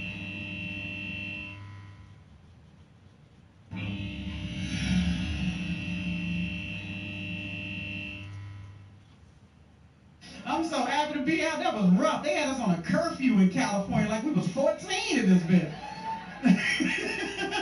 I said, I'm out. I'm never going back in. I sleep in my car because I ain't going back in the fucking house. That was too damn traumatic. And I ain't saving nobody else. I'm out. I'm free. I'm safe. I don't know how the fuck Harriet Tubman did it. But it's every woman for themselves around here. Shit.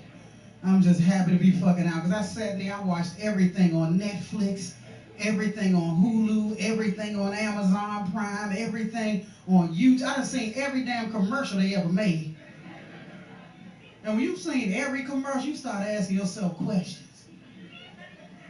Like, who the hell is eating at Arby's?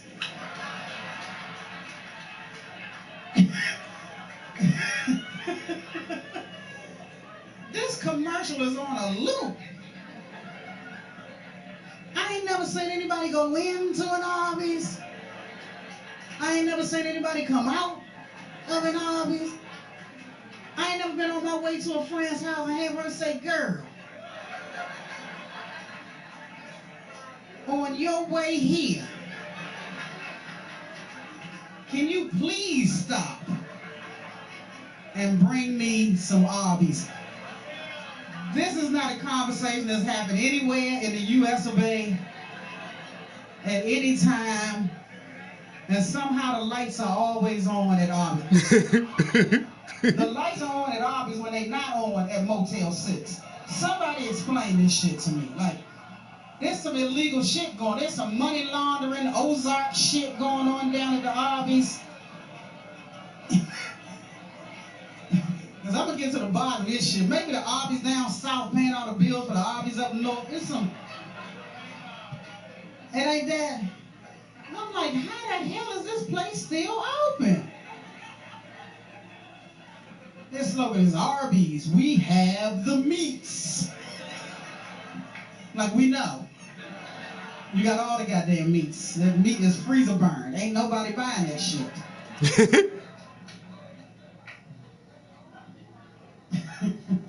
Whenever I tell that joke, somebody walks with me at the end of the show and whispers, "I eat at Arby's." Is that you?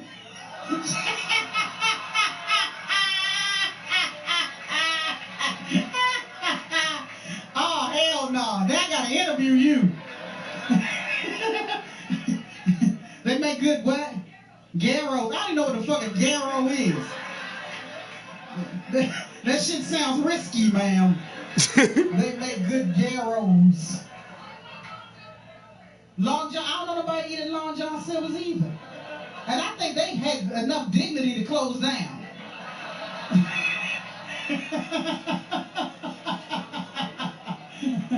But thank you. Now I know who's keeping Arby's open. I was always wondering who it was. All they need is one customer a week apparently, and they good. They good around here. They good than a bitch.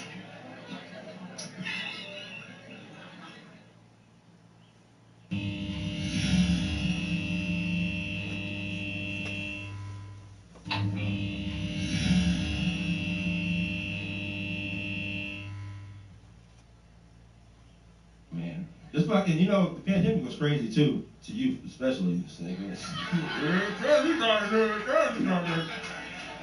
It's weird, like, and I wasn't scared, like, it scared the fuck out of people, but it fucked me up because it was scaring, like, even people that shouldn't be scared at all. It was scaring homeless people. They had motherfuckers who never washed their hands, washing the fuck out of their hands. I was so fucking, like, I ran into a homeless guy one time, and he washed his hands so much, he made me feel like I was the one that was homeless. But he stopped, he was like, hey, excuse me, you got any spare change I can borrow? Yeah, I'm like, yeah, I got you, man. I reached out to give it to him. He's like, hey. Put it over there. I don't know where your hands been. My hands. Fucking homeless. What you talking about? Nothing wrong with my damn hands. Don't put it over there. It's dumb, man. I don't understand it. Before I had this job, being a comedian, I used to work at a Mexican grocery store. And I was the only black person. Hey, did you work there too? I saw your funny ass, man. I was the only black guy in this Mexican grocery store. And they made life so hard for me. Like, and no, it wasn't, it was their fault. Like, it was, this Mexican lady came here one time. This short Mexican lady with a long gown had broken English. She passed up 9 of my Hispanic coworkers to ask me a question. She was like, she was carrying some milk. She said, excuse me. How much? I said, ma'am, that's $1.99. No. I come last week, they said it's $1. I said, ma'am, I know. No, I know. You ever talk to somebody for so long their accent rubs off on you? Like, I'm sitting there, no, I know. But they said, he said $1.99. No. I know. But she was like, I don't know, man. She was dope, but she was so nice. And if you're nice to me, I have your back for life. I got your back to the end of the fucking world. So I went to my manager on her behalf. I was like, how much? He was like, Brandon, stop being stupid, it's $1.99. She come last week? This I ain't say? He said $1. I know. Oh, fuck. Fuck that damn job.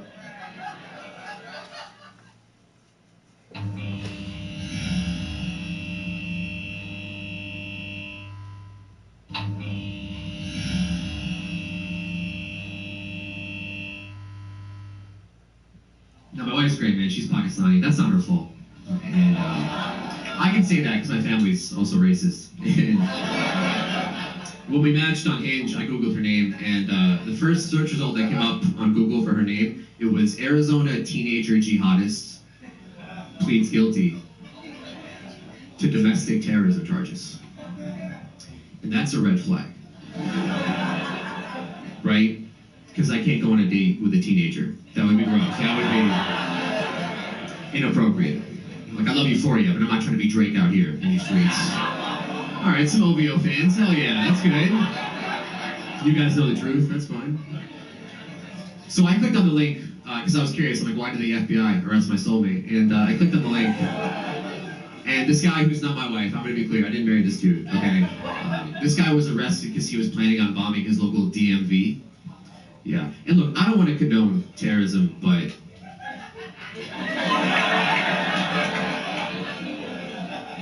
if there's like one building, then I think we can all agree, kind of deserves the wrath of Allah. Dude, it's gotta be the Department of Motor Vehicles, right? In any state in America. Like, I don't think this guy was really a terrorist. I think he was just getting fed up. Right? People were asking, oh my God, where was he radicalized? At the DMV, dude. Standing in line, waiting for that number. I mean, the real terrorists are the people that work at the DMV. Right? Yeah, have you tried to negotiate with them? You can't. You can't negotiate with terrorists. That's what we're taught here in America. And yeah, we do just get a learner's permit. I think it's messed up. Look, all I'm saying, guys, is like, if the terrorists attacked the DMV on 9/11, we wouldn't be saying never forget. Right? Dude, if they attacked the DMV, we would all be like, Allah Akbar! You know, we'd all be like, Osama had a point. Alright, the room was on board with jihad. Let's go. Hell yeah. That's funny. Just in time for Ramadan. Hell yeah.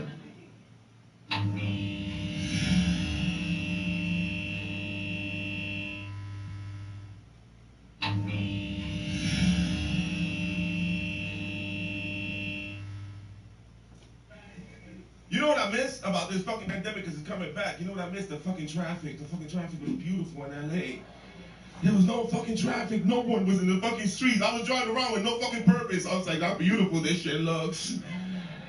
I hate this shit. One thing I hate about this LA life is this fucking traffic out here. This shit is fucking crazy, right? This fucking, I don't know where it comes from. That shit that gets me mad. You driving, you fucking chilling. You're like, oh shit, beautiful. Look at these mountains. I'm smoking a blunt out the window. And then out of nowhere, fucking brake. Ah! And you scream like a bitch. That ever happened? Yo, the other day I screamed like a bitch. And I looked around. I was like, am I the only one in this fucking car? That shit just came out, yo. And now the beautiful day is bumper to bumper traffic, yo. And now I'm a Latino. I'm a Latino, but I'm in traffic. I'm wondering what the traffic is. You'll be that person, you're like, I think it must be a 4-car accident.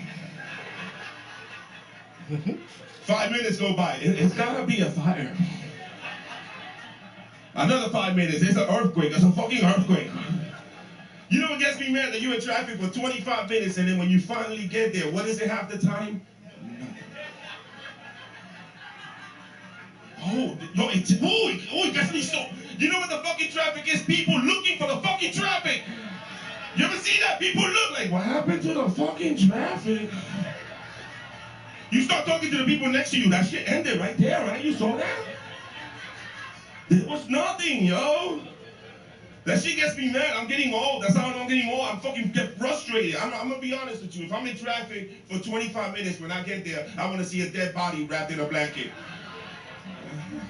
I want to see a fucking bloody dead body so I can put that shit on Instagram. That's the traffic right there. Hashtag dead.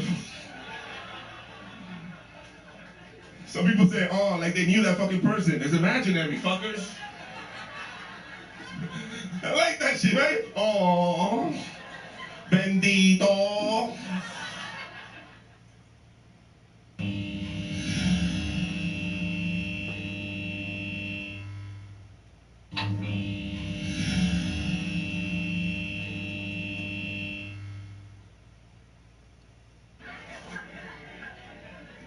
So you gotta understand why women argue. Women use the argument like a weapon of mass destruction. That's how you get back on an even playing field again, is after the argument. That's what it is. Like, fellas, you ever had your lady say she feels so comfortable around you? That don't mean she feels safe if some shit pop off. That means she found the button. She know how to make you madder than you've ever been in your entire life. At the drop of a dime. I ain't talking about regular mad. I'm talking about that vein popping out in the middle of your forehead. I'm talking about not knowing what to do with your hands, man. You ever had one of those where you start conducting? I don't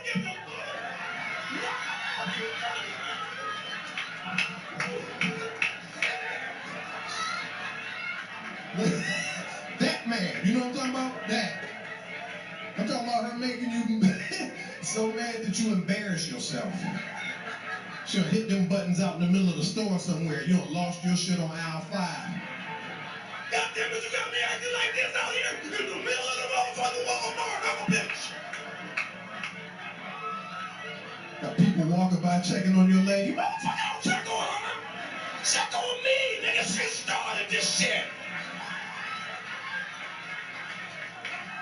Bitch ass nigga.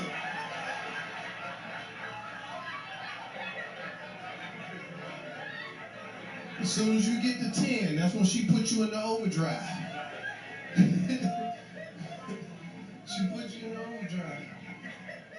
See, this is why we're having so many problems right now. Listen to your tone. Oh my God, how can we communicate with your tone? You weren't talking that tone shit when you was talking, bitch.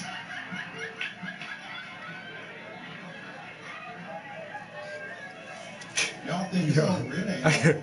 I gotta take a bathroom break real quick. Yo, this nigga is bugging. All back home, 3 hours later. I'm coming back. I'm in the middle of the motherfucking store. Bitch, I bought all that shit in the cart. Checking on my bitch. Take on your own bitch, nigga. Bitch, you what out of bitch?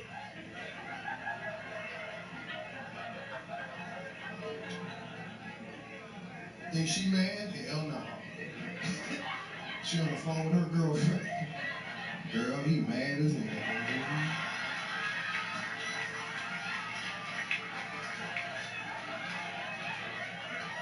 He just punched the wall. I don't know why. He ain't gonna do nothing but just hurt himself.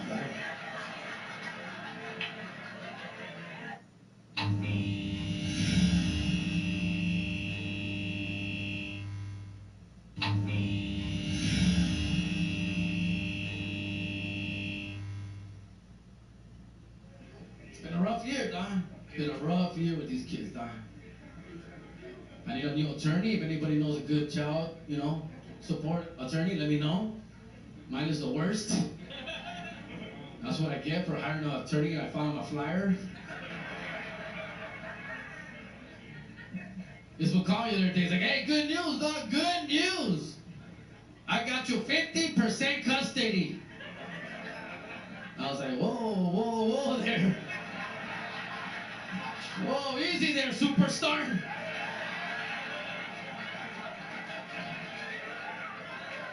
The hell am I paying you for?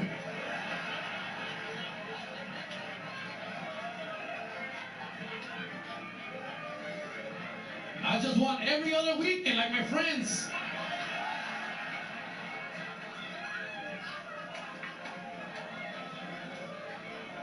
Let's cap it at 25%. All right, I'm back. We'll take it from there. Gotta go bad as hell just now. Let's see.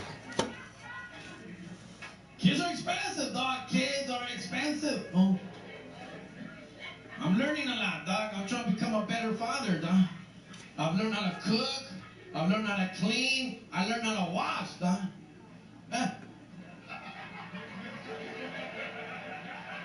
I'm becoming a housewife I always wanted. If being a single parent taught me anything, is that I don't need no man.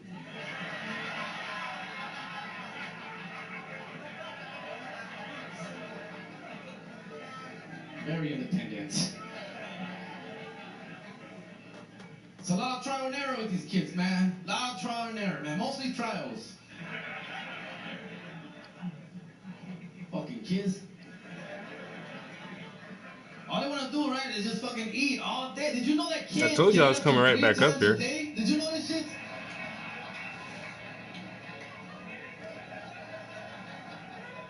Idea, dog, none.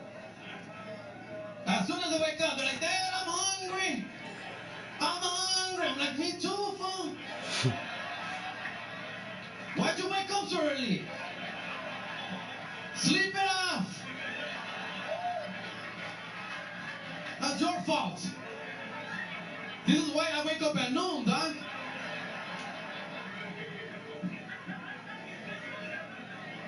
You think I stay this late by choice?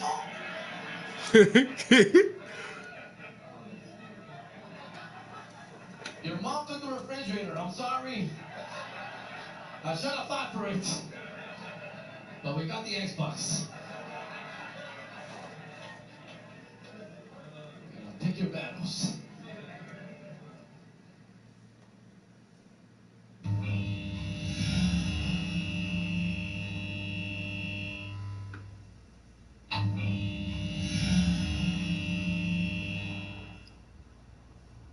Oh shit, look at us.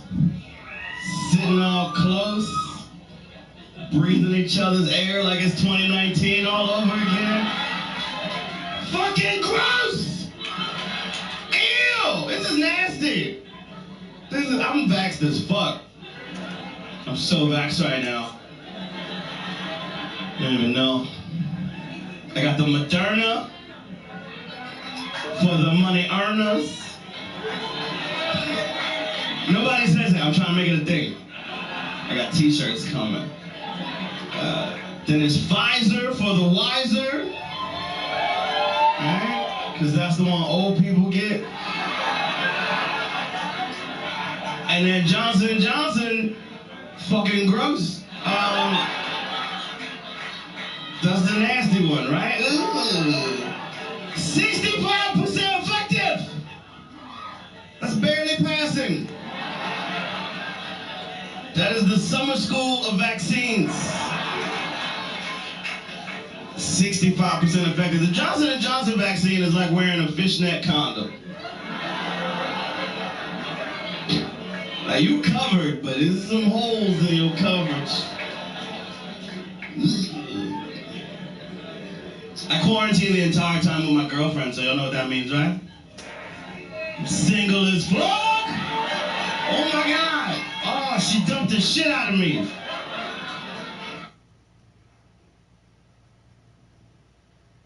Small grain. Small grain. Yeah. That's not. Are these the aliens that you've seen? That is not great. No, but... Which ones did you see? Yeah, these right here. These small grain. Does that have mouth? How do they breathe? They have nostrils, but they don't... Do they breathe oxygen? Yes.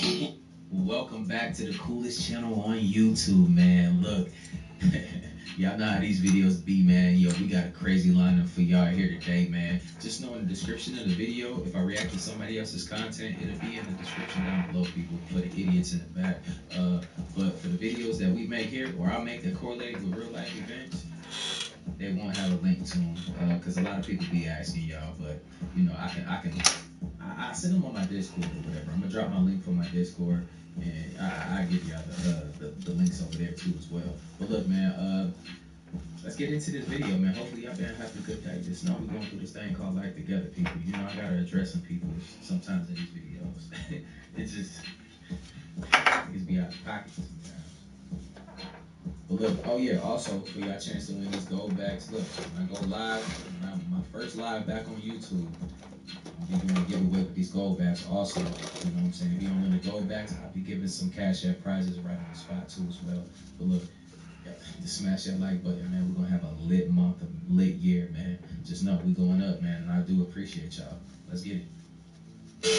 And he has a sleeping bag and all of his personal items that he needs on a daily basis, and so it can be quite cozy, and it's quite it's nice and quiet as well.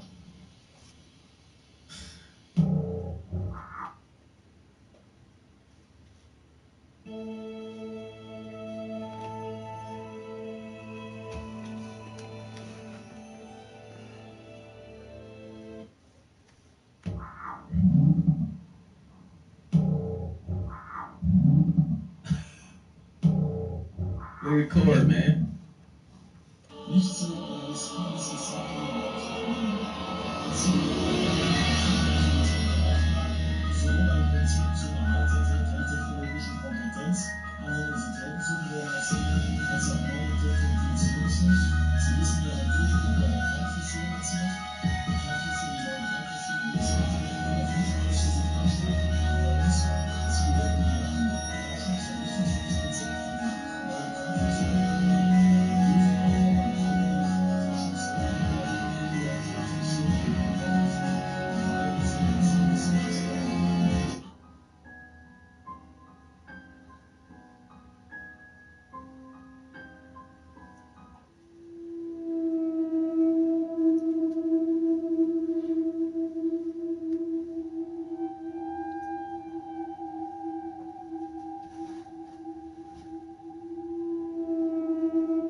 recognize this common bound, an alien threat from outside this world.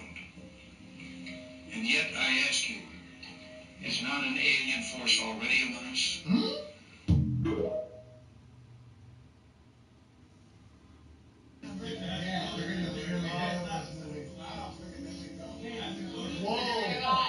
Whoa. Yeah, I got it. There we go. There we go.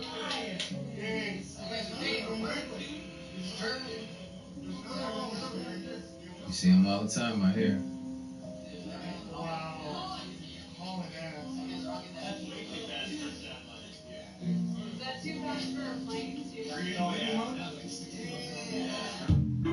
Hey, look, people getting hip. Y'all remember when I showed y'all those on the channel, man? Look, those things right there, man. Look, I got an experiment that I've been doing, and I want to show y'all. I think it's gonna go crazy when I show y'all, man. I will show y'all the truth about those things. It's not a satellite. I know what Starlink look like, and those things look like. These things move way too fast among the stars. It's crazy. Make no sound, but I got something for y'all, man. Look, I don't want to give it away right now because people are, you know what they do. They watch my channel and they copy.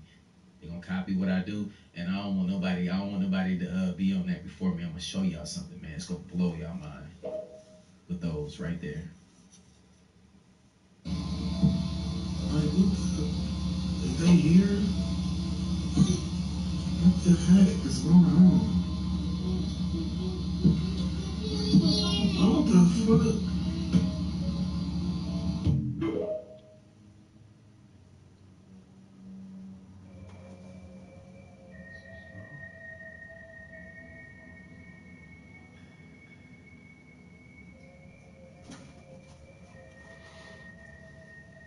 What y'all think that is? Satellites?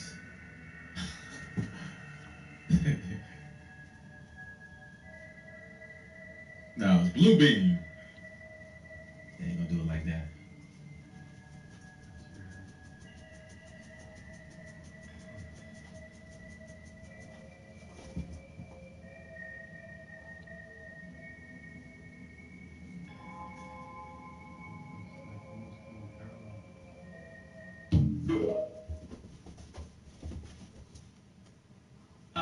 What is it? Careful, be careful. What is that? That could be a satellite. That could be a satellite. Oh, what the? Yo, people be freaking out. Like, draw small gray. Small gray. Yeah. Are these the aliens that you've seen? That is not gray. No, but. Which ones did you see? Yeah, these right here. The small gray. They have a mouth? How do they breathe? They have nostrils, but they don't. Do they breathe oxygen? Yes, they can breathe oxygen. The atmosphere on their planet is very similar, but it's a binary star system, so they have like 2 suns, which make the air a lot drier. Their skin is their bones are more fragile than ours. They kind of look like What's their body look like? Their bodies, well, I've only seen them. They walk around naked, they wear clothes, what do they do? The ducks have boobs. How do they? On their home planet. I'm pretty sure, I don't know. Now, see, they didn't. I'm reading this that exchange program that Steven Spielberg explained at the end of Second Times for the Third Time.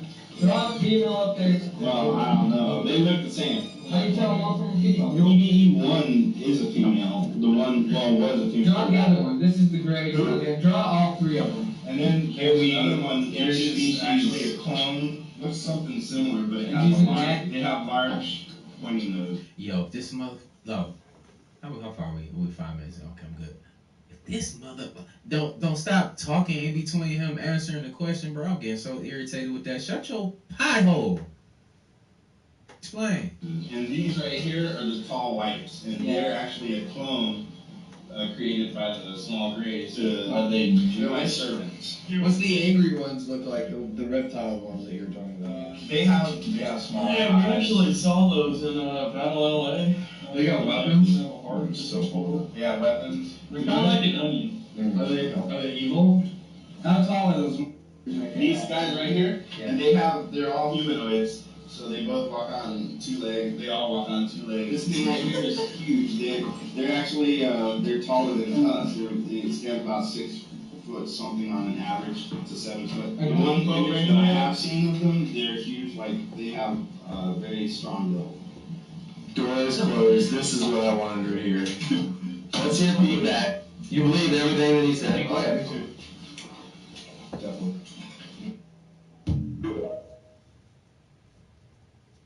I'm telling you, look, you get people. Some people in the military are not like privy to what's going on. Most people aren't. Times you get put in situations where you see certain things and you can't ignore what you saw. So you are not the minority. This is your shit. You made this. You made this. You made this. And this. And this. And this. And this. And this. You made this. You made this. You made this. And this. And this. And this. And this. And this. And this. And this. You made that. You made that. Them two. That two. That three. That four. You made that. You made that. You made that. every time I hear it. And that. And that. And that. And that. You made that.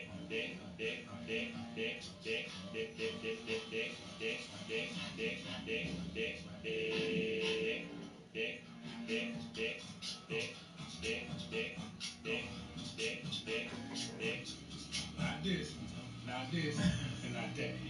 Not this, not this, not this, not that. Yeah, every time I hear it, bro, you gotta always have that, bro, in the They clip. know everything what we're saying is the truth, okay? But what they push on the media, on the TVs, on the radios is to brainwash our people. They teach our people lies, like Christopher Columbus discovered America when there was black in. My name is Alina, and I would like you to give you a few reasons why you should consider dating a young Slavic lady. You can choose a potential spouse from Ukraine, Russian, Belarus. Living here, that's lie. Teaching that Christ is white, that's a lie. Okay? Okay. People's pushing this lie. All right, let's stop here. Right Let me get this point. I'm so excited to share this with you. So this book right here was written in 1670, and it was basically like an introduction to globes. So the book states many times that the globe is not what we've been taught, but if we try hard, we can adopt it into our current knowledge.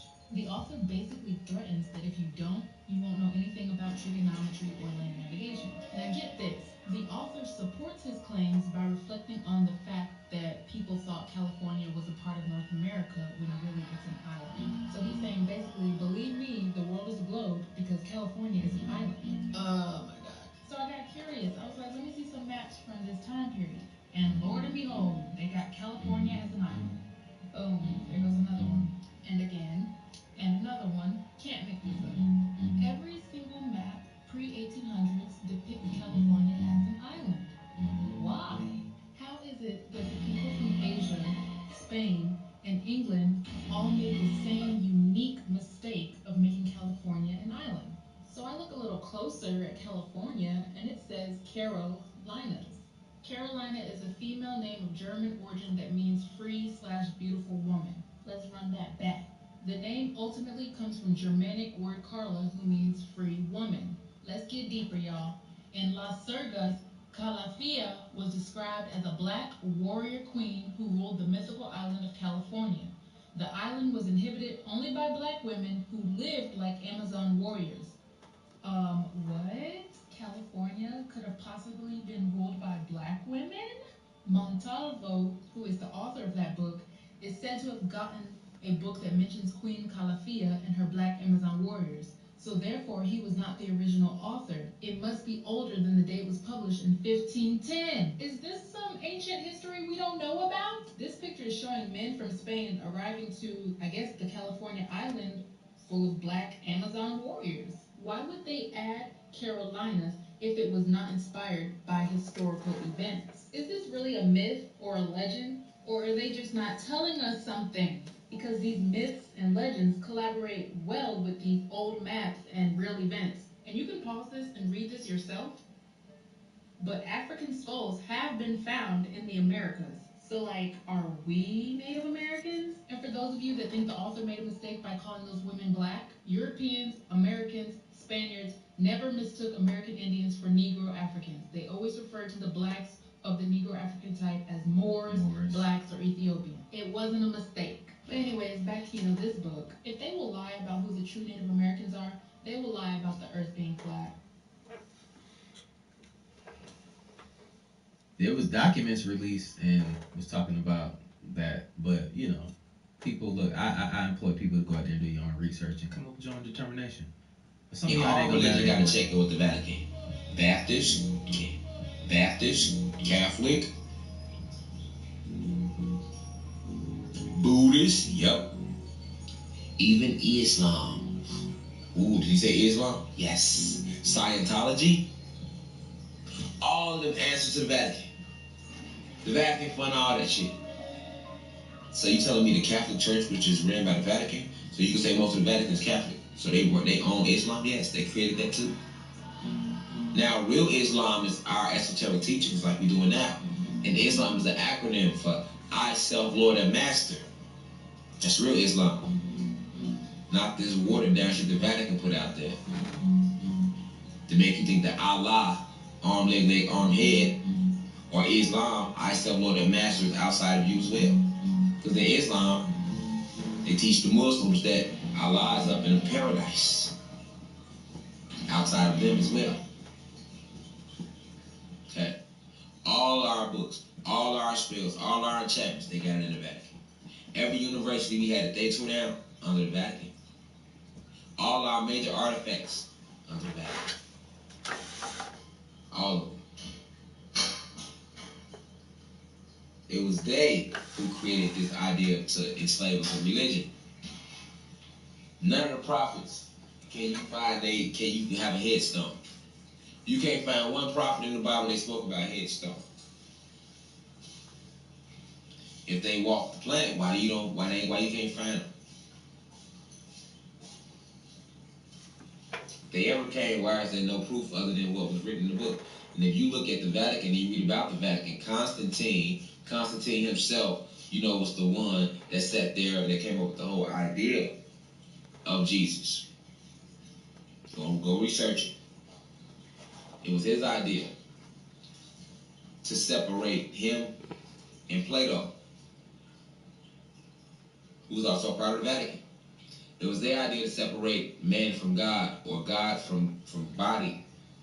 It's called Neoplatonic thought. Before that, it was never no idea out there that God was separate from who you are.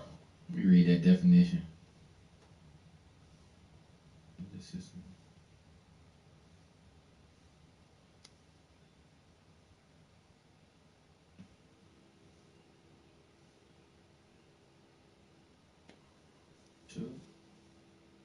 Look, man.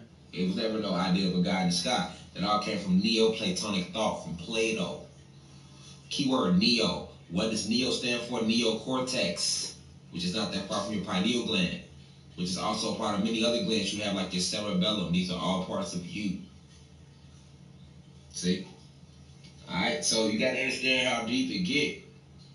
Alright, Constantine talked about how much money this whole idea of Jesus would make them. It's all come out the Vatican. You got to know that. Make a lot of money, y'all. So I asked my friend where they get the sky ice from, and he said it comes from the wall. Apparently, there's a huge wall of sky ice in Antarctica. He said it was hundreds of miles inland from the coast. He said it was the biggest natural structure in the world. In the 1960s, the U.S. Army had a plan to bore a tunnel into the wall, but they didn't have a boring machine that could handle the super cold temperatures, so they had a whole testing project in Greenland where they developed invented machines that could operate in super cold temperatures. So this was back when forming NASA and all the other things that were kind of strange, the Antarctic Treaty. Around that time, they were practicing to bore into the sky ice. Then, once they had the new boring machine figured out, they brought it to the ice wall. The machine bored a tunnel 5 or 10 miles into the wall, but that they never broke through the other side of the wall. We still don't know how thick the wall is, even to this day. At first, the floor of the tunnel was solid rock, but after a mile or two in, the floor was sky ice. After the wall in Antarctica,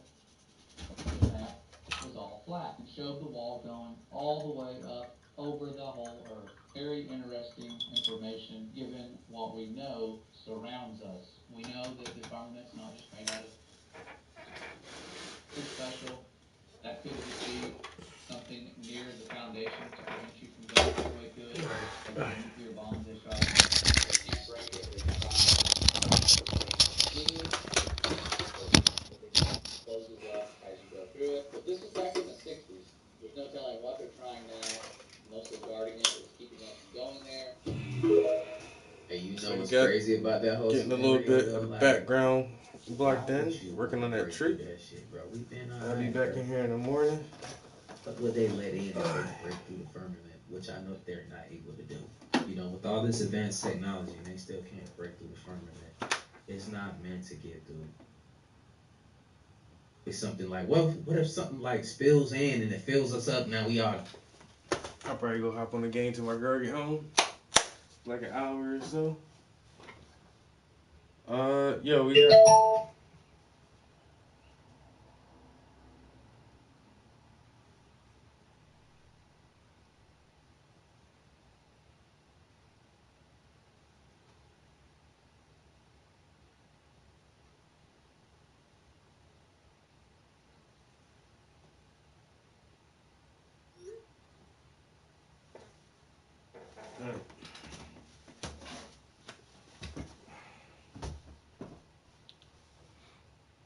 I need to turn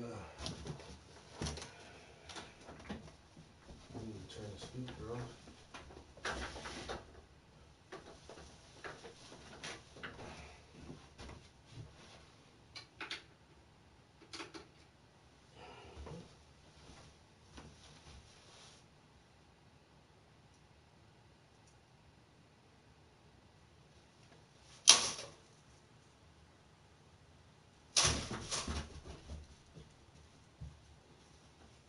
Bitch ass fly. Yeah, well, I appreciate y'all chilling in here with me. Actually, I might stream some gameplay. Cause Call of Duty got the new season up and a new map, and they changed some of the mechanics in the game a little bit. They tweaked a couple of settings, so I'm still trying to get used to this new map and shit. But I'll probably go, like I said, I'll probably play that shit till my girl come home. I'll catch y'all downstairs. Peace. Oh shit.